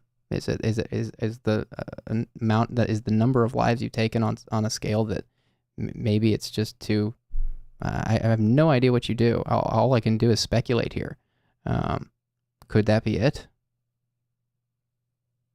I would say it's possible, but it was the first time that affected me because I didn't feel anything after that. After that first time, that's what bothers me. Right. After if that like first the time. 10th time, whatever, that would be okay. But the first time it happened, just like, why can't I feel something for this? Like, this just happened. You should feel something, right? I see. Again, I would say, I mean, I do appreciate the amount you have opened up. I still feel like a little blind to the situation. I mean, would it be fair to call you some kind of assassin or some kind of bodyguard or? No, just I guess bodyguard, but government contractor. Okay. Are you Secret Service? No, I'm not that cool. Okay. I'm not trying to label you. I'm just trying to figure out, like, again, like all these people get different kinds of training, and I'm curious. Private military contractor would probably work. Okay. That's what you're looking for. Okay. I see. Well, I think that if it gives you any food for thought, it doesn't shock me that someone in your position might not feel something from that, pending the kind of training you have. I mean, I'm assuming that you didn't want to get into this work because you just wanted to take lives. I'm assuming that there was some greater good. Of course. I'm assuming there's some greater good that you felt called to defend, and depending on what kind of training you went through, I wouldn't be surprised at all that you didn't feel anything. But again, I would say that please don't give up on trying some therapy. It can take a long time to find someone that you click with, but then when you find that person, you'll know right away. On the first session, you'll know after you found them.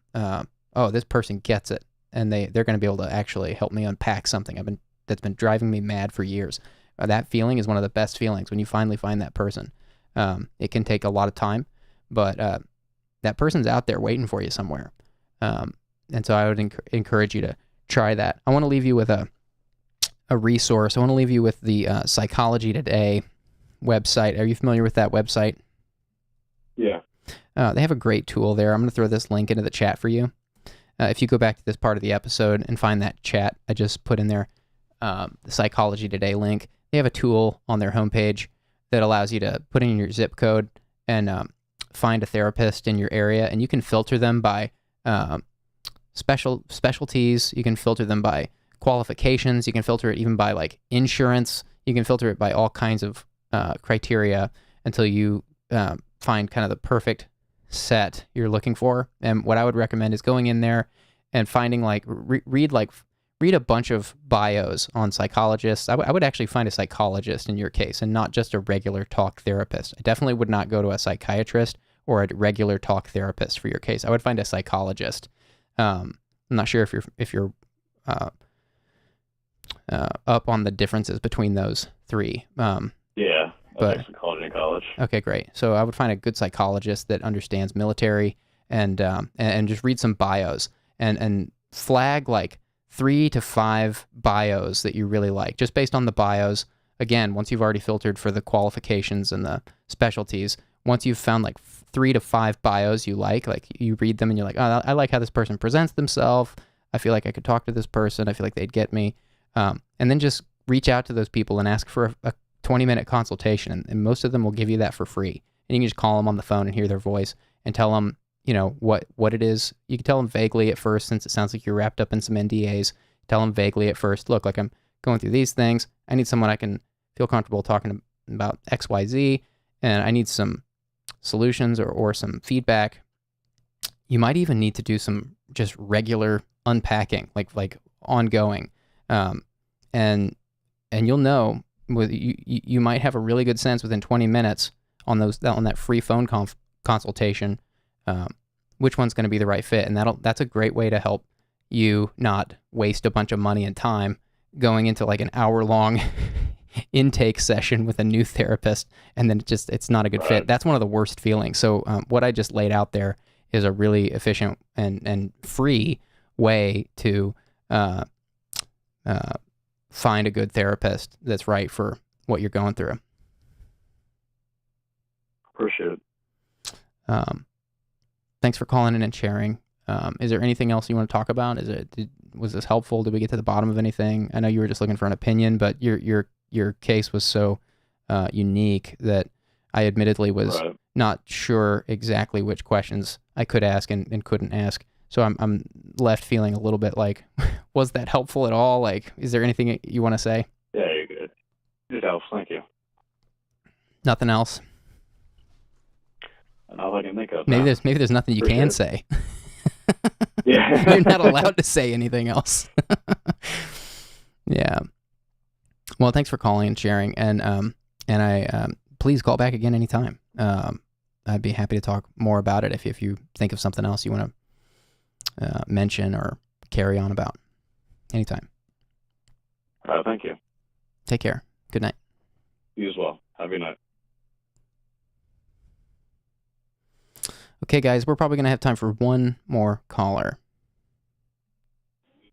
Hi, thanks for calling. Hello? Hi, what you want to talk about? Wait, this is live? Yes, sir. Or, I don't know how you identify, sorry. Oh, well, I've got a dilemma. So, the menu at this restaurant has... Toast. Toast count 1. It's been a while since we had a troll. Okay, opening up these phone lines again. Hi, thanks for calling. Hi. Hi, what you want to talk about? Ooh, okay. So, it happened in the last couple of years, and I'm trying to be really vague about it. But I met this friend while pursuing my secondary education at a really small school, and we ended up like being pretty good friends, I thought at the time. And so I was pursuing a pretty like artistic degree, and my friend was in like the very same department, and so my friend ended up having a really good relationship with one of the professors, just because like my friend was pretty outcast when we met, and I just remember hearing so many bad things about like all of the other friends they had. Like they would talk pretty poorly about them. Anyway, so I got invited to like these artistic they're photo shoots. We were just doing some like photo shoots or whatever, and with this professor and my friend and me and then a couple other students. And so we would do these photo shoots, and they were very fun and whatnot. And so we did a couple also at the professor's house. And one time, obviously we're like drinking and that kind of thing. And so it ended up being just me, my friend, and this professor.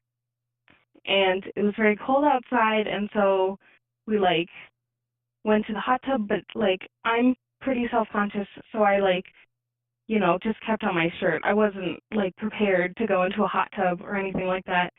And so, but they took off their clothes, and I am like very not, I don't get out there. Like I don't party really or anything like that. And so they just started doing stuff in front of me. And so obviously I'm shocked and appalled and also drunk, and I don't know how to deal with it.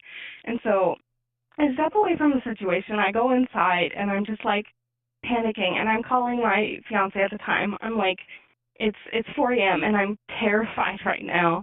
And then eventually, my fiance doesn't pick up, and I'm panicking, and then I just pretend like I didn't just see what I just saw and go back outside and, bring the towels or whatever. And then, we settle inside, and I put something on the TV. I try to call my fiance again. He comes and he picks me up. And I go home at like 5 o'clock in the morning, obviously like petrified that this person who I thought was my friend and his professor who I really looked up to. And so I left, and then the next morning they were like, oh, we're so sorry that happened. We were so drunk. It won't happen again. And obviously I'm quite traumatized about the experience. I'm like, I need a little bit of time removed from the situation, whatever.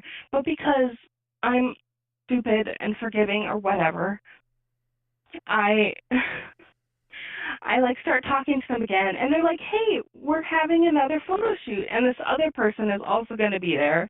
And I was like, okay, thank God this other person's going to be there, because that means I'm not alone or whatever. And they probably won't do that again. So I'm like trusting that they're not going to abuse that again. And yeah, lo and behold, they start doing it again. And the professor is married, by the way.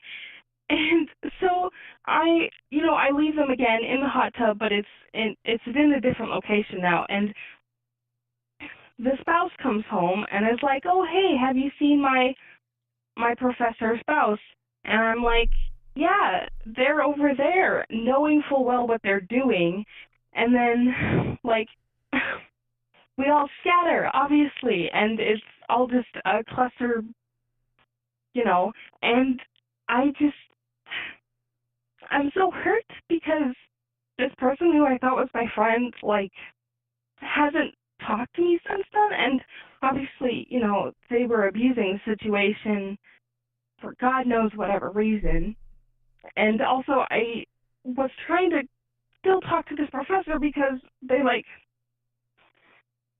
taught me so much, and, like, just artistically is just something that I really admire. And, like, I kind of knew what the fallout might be, but I didn't. Obviously, I can't, see the future. But it's so stupid because I'm still trying to talk to this professor, like, a month or so later, less than a month even.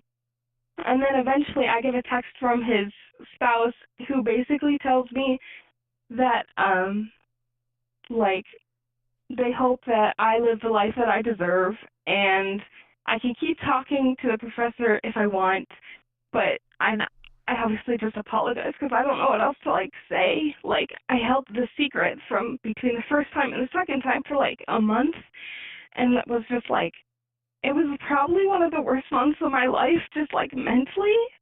And anyway, and I'm a little bit removed from the situation now, but it still, like, haunts me sometimes, and when it does, I just get really, really low because I've lost a friend and, like, this person who I looked up to. And I know it's not my fault, but I keep thinking that it is because I could have done something better. I could have said something. And yep, that's my summary of the whole thing in one breath. Yeah, I could tell you're worked up. Is it you worked up because of the fallout with your friend, or did something happen to you, or yeah. It's probably, like, the fallout because it's just, like, we all saw the signs of my friend and the professor, like, pretty consistently.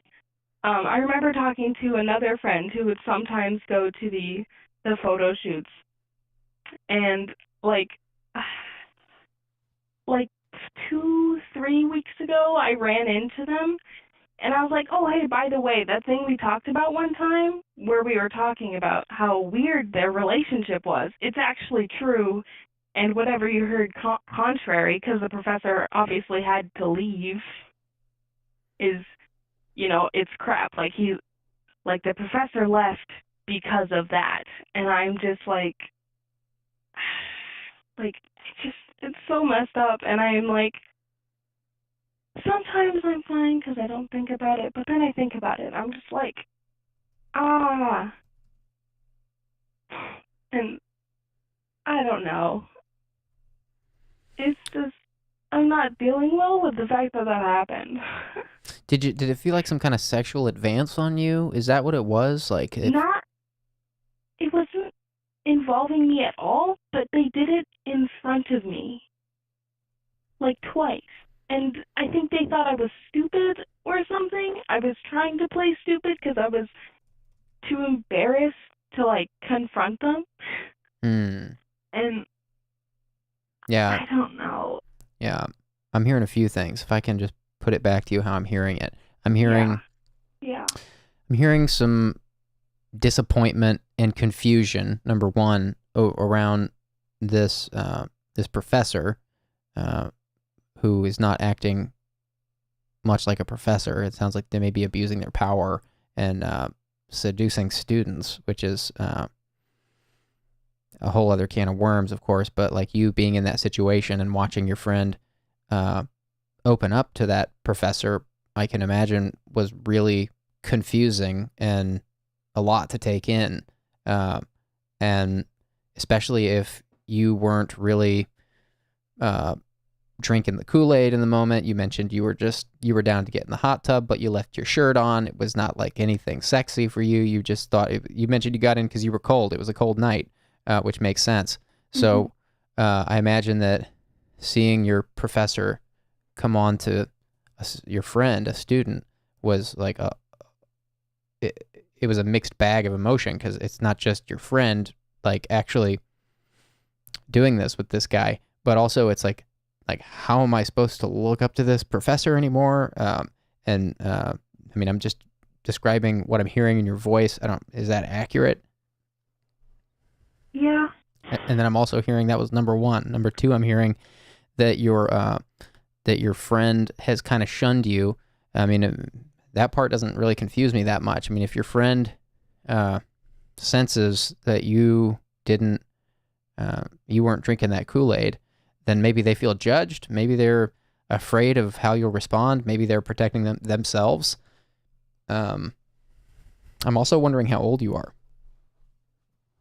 I'm in my early 20s. And before it happened, my friend was even like under 21. So legally not allowed to drink, but had been drinking since high school, from what, my friend has told me, or had told me. So, I don't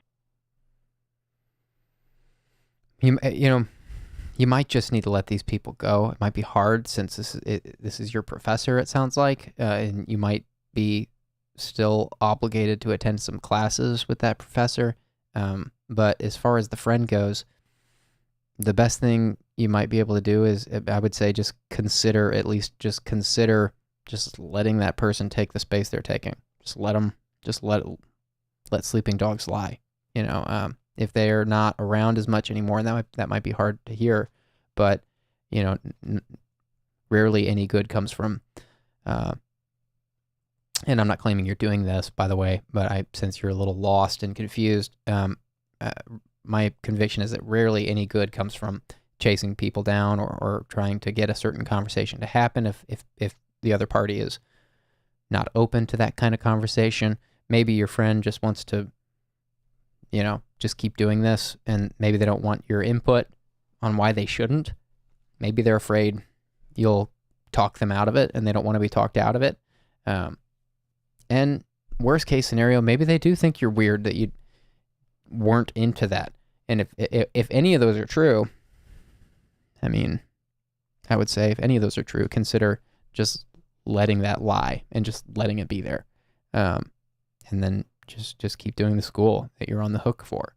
I don't know if that gives you any peace hearing that, but I mean, if your friends are doing stuff you don't like, and your professor's doing stuff you don't like, then, I don't know.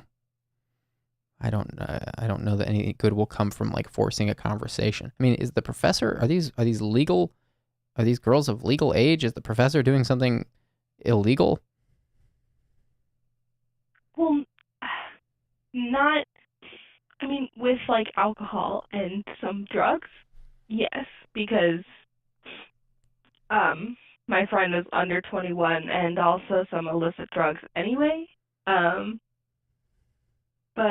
I mean, they're over 18, so that's technically legal. I mean, I'm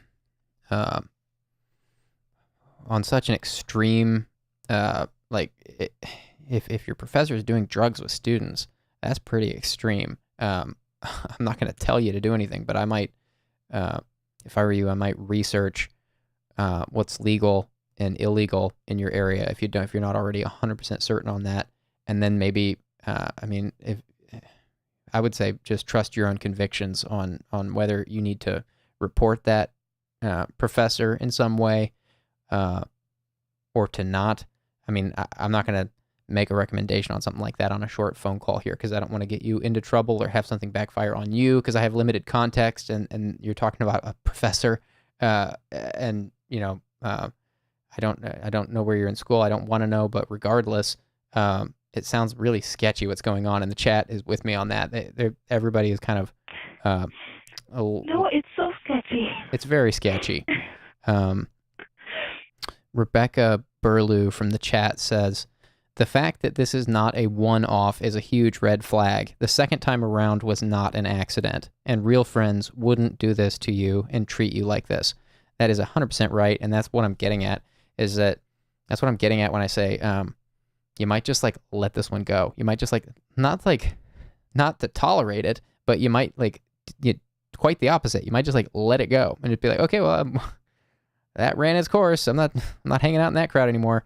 And, I would say just maybe do some reading on whether or not you should report this professor based on your area. Please don't tell us where you are, but look at what they're doing and what the repercussions are for doing that. And maybe get another opinion from somebody that knows the situation better than all of us here. I don't know if anybody does, but maybe get an opinion on whether this guy needs to be reported. I mean, if he's doing illegal drugs with students, that is just awful on so many levels. It could be horrible for the students' brains. I mean, you're talking about people in their early 20s. Your brains are still brains at that age are still developing. They're not done developing until your mid 20s. So if the professor is providing drugs or even engaging in it with students, I mean that's pretty next level. Yeah.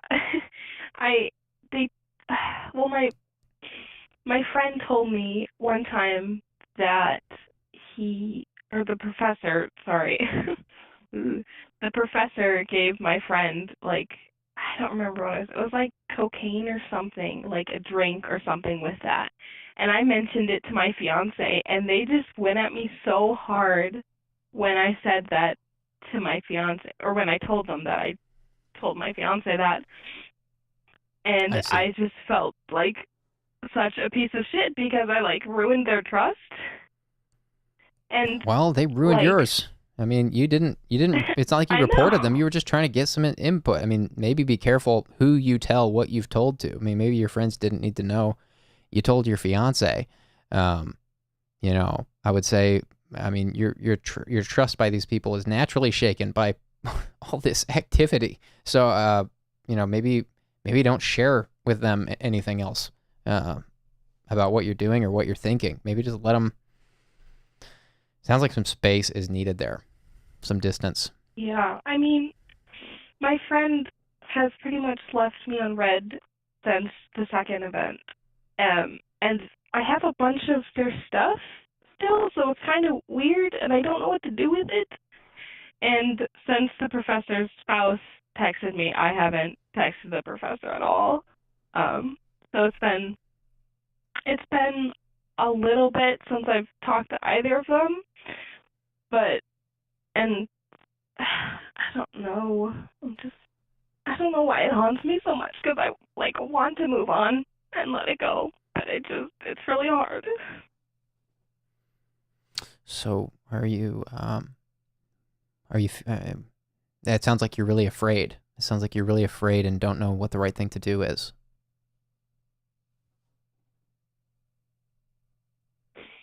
Yeah, I'd say so. About the drugs or whatever. I guess I wouldn't even know who to tell or what to even approach that topic, because I don't know. When the first time happened, I was like, I hope this professor has told their spouse, because I would just like to believe that the professor is doing the right thing, and obviously I was mistaken. So, I don't know. Well, you had no part in this. I want to tell you that. You were there, but you weren't condoning it.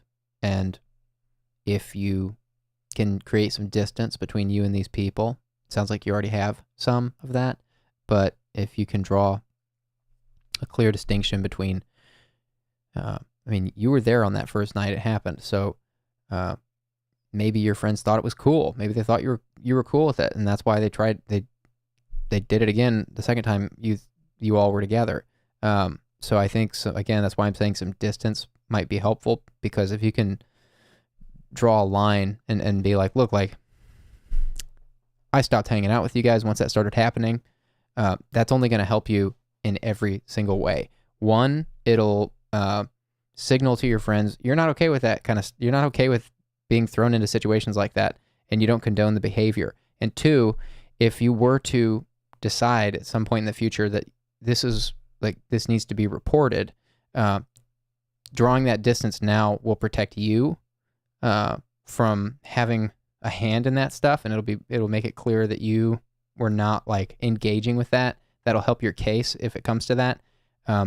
But again, like, I want to be careful that I'm not telling you to do anything, but I would at least research and get some feedback from someone that knows your school, knows your state, knows the laws in your state. I mean, I don't know if you can afford to talk to a lawyer, but maybe that might be like a consultation with a lawyer. Often they'll give them for free on the phone, like a free consultation to determine if they're a good fit. But you might get some counseling from a lawyer just on a short phone call about, like, should I report this guy?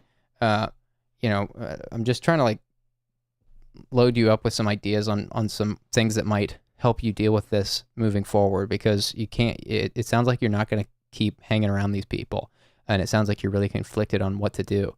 But I think that for your own, like, as far as the fear goes, that's why you mentioned you're afraid, and that's why I'm trying to use some words to help you realize that just because you were there, that doesn't mean you were part of it. It sounds like you took every precaution to stay out of it, even though you were right there when it first started happening. So I'm not sure if that's an element that I'm not sure if that's an element to the fear or the uneasiness, the fact that you actually saw this and you were there. But I want you to know that I can hear it in your voice. I can hear it in your story that you were not okay with any of this. And I hope you can find some peace in that thought. You will need to find some peace in some part of that story, and your involvement with it, before you can really start to see this clearly and logically, and start putting the pieces back together and putting this to bed. I would hate to hear you carry this around for much longer, because it sounds like it's really been weighing on you. So I'm not sure if anything I'm saying is sounding constructive to you or relevant, but I'm going off of what I know, and I'm just hoping that I hope anything I'm saying now is giving you ideas on ways you can start to heal, because I hear how shaken up you are, and I guess I'm a little I'm just wondering how you're feeling. All right. No, what you're saying is, like, making sense, and definitely, like, hitting some chords. Like, yeah, I don't know. I'm very emotional in general, so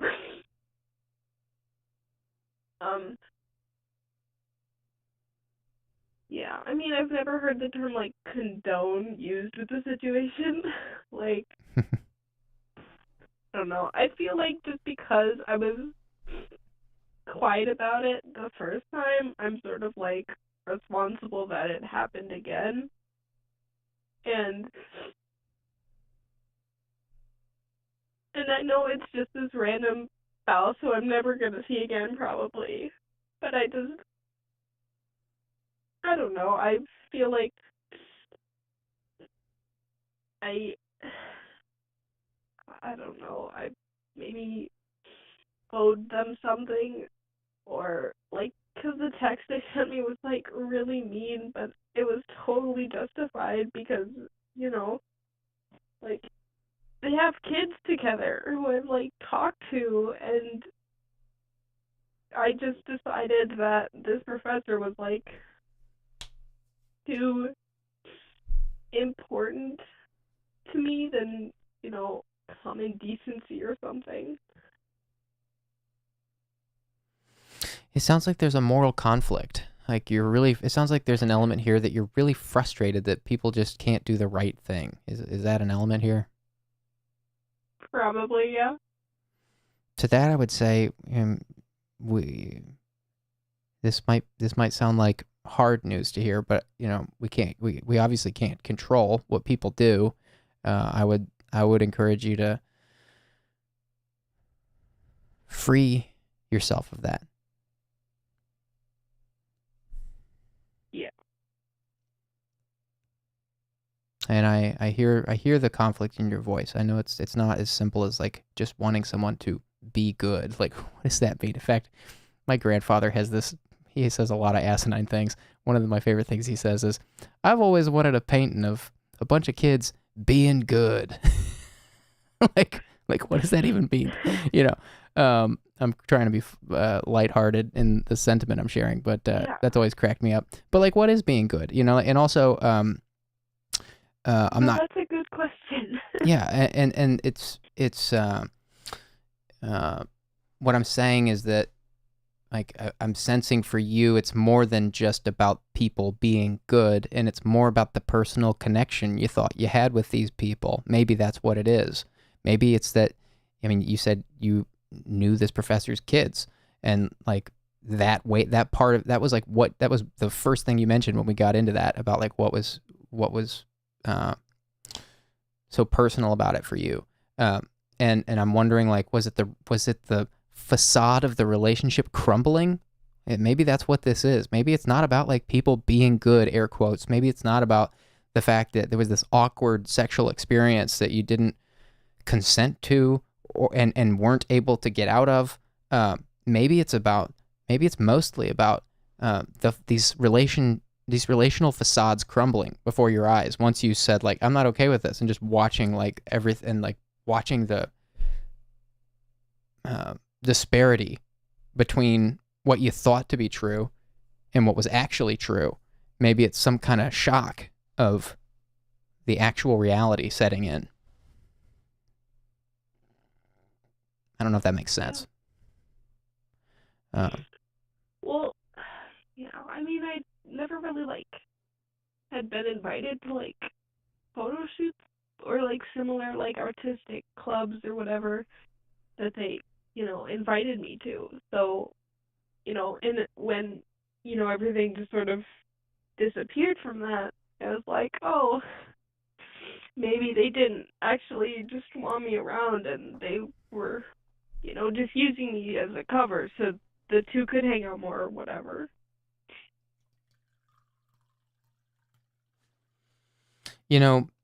I want you to go easy on yourself, because you are very young. You're learning a lot about yourself. You're learning a lot about your friends, and you're learning a lot about the world, and you're still in school. And, it's not to talk down to you or something like that. That's not the point at all. But what I'm saying is that you're in a time of life where there's going to be a lot of turnover. This is one of the we had so many people calling in here around your age, going through similar things you're going through you had some specific experiences that are weighing on you. But my general sense is that you're in a season of life where the world is, you're going to be experiencing a lot of change, and the friends you're making now, many of them probably won't. A lot of them probably won't be close friends of yours 10 years from now. Maybe a few of them will be, and maybe more than a few of them will be. But my bet would be that more than most of them will not be, and that's okay. And falling outs like this may not be the only falling out you have with people. And it also, you might have less intense falling outs with people. There may be people that you're really close with for a season, and then you drift apart from. And any and all of that is okay. Especially if people are not letting you have some agency in the relationship. Like if your friends here are not acknowledging that you weren't okay with that and aren't creating space for you in that relationship to be not okay with that, then that's not a relationship you want to be in anyway. And that's not simplistic advice. I'm not saying like, oh, well, just chase people that make you feel good. I'm not saying that.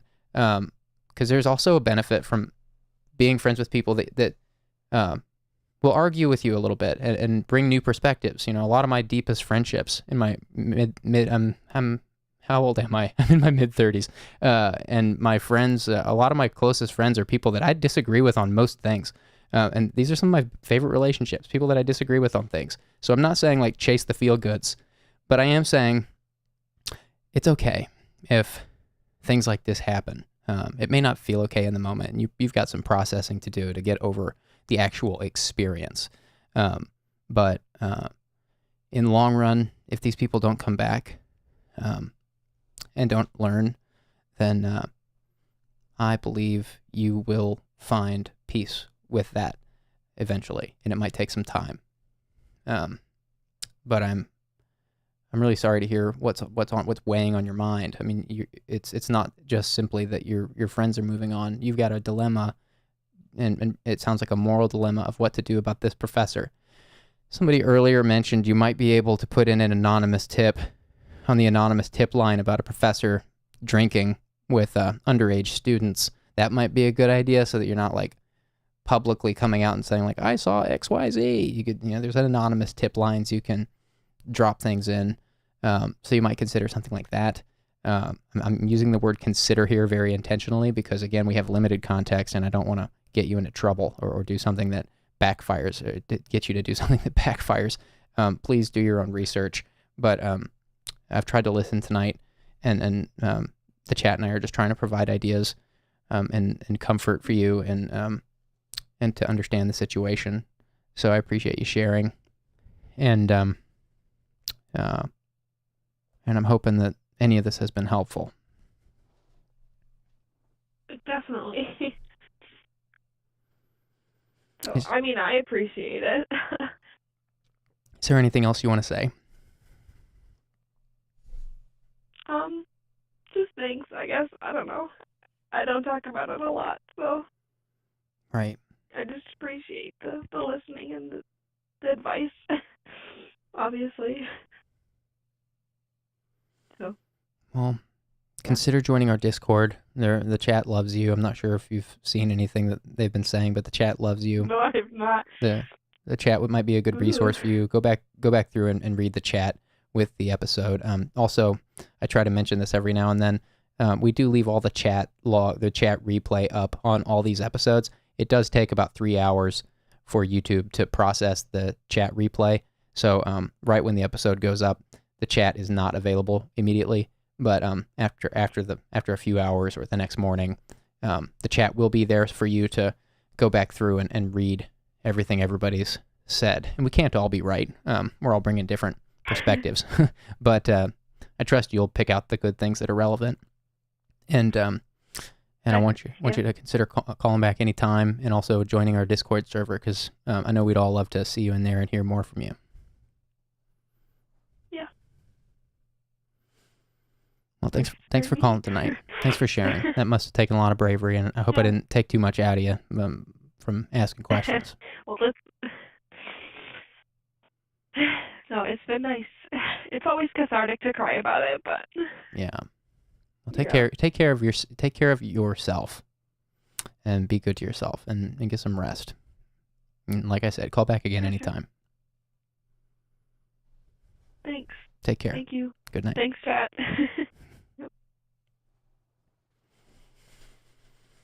All right, guys. We got to 4 callers tonight. Actually 5 callers, counting that one very, very quick toast. We had an express toast tonight. I can't remember which caller that was. Does anybody remember if that was caller 3 or 4? I think it was 3. I think caller 3 was our toast. Does anybody even know? I think it was caller 3. I didn't take a note on that. There was nothing to note. Yeah. I see a 3 in the chat. I think it was caller 3. Oh, Rebecca Burlew says it was caller 4. We have controversy. Uh-oh. More controversy. Okay, well, I'll have to go back and check in the replay later. It's okay. Guys, thanks for another beautiful night. This has been amazing. We do this 3 times a week on Sundays, Tuesdays, and Thursdays at 9 p.m. Central. We'll be doing it again this week, or this weekend, rather. I will be traveling, so when you see this next, it will look nothing like this. I will be in a different place. I'm going to be staying at my friend's house for a couple nights, so I might be even at my friend's house just streaming.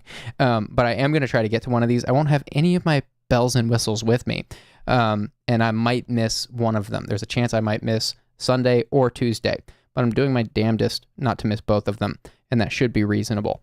So thank you guys, as always, for being here and for sharing ideas in the chat and for being cool and respectful to everyone.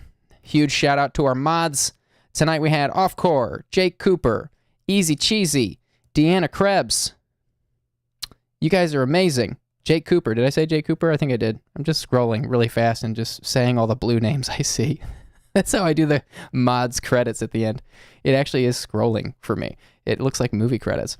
You guys are awesome. Thanks to everyone. And as I said, keep an eye out on the community page for the update on when we'll be doing this next, because I don't know at this point. It'll either be Sunday or Tuesday. Take care. See you guys soon. See you real soon. Good night.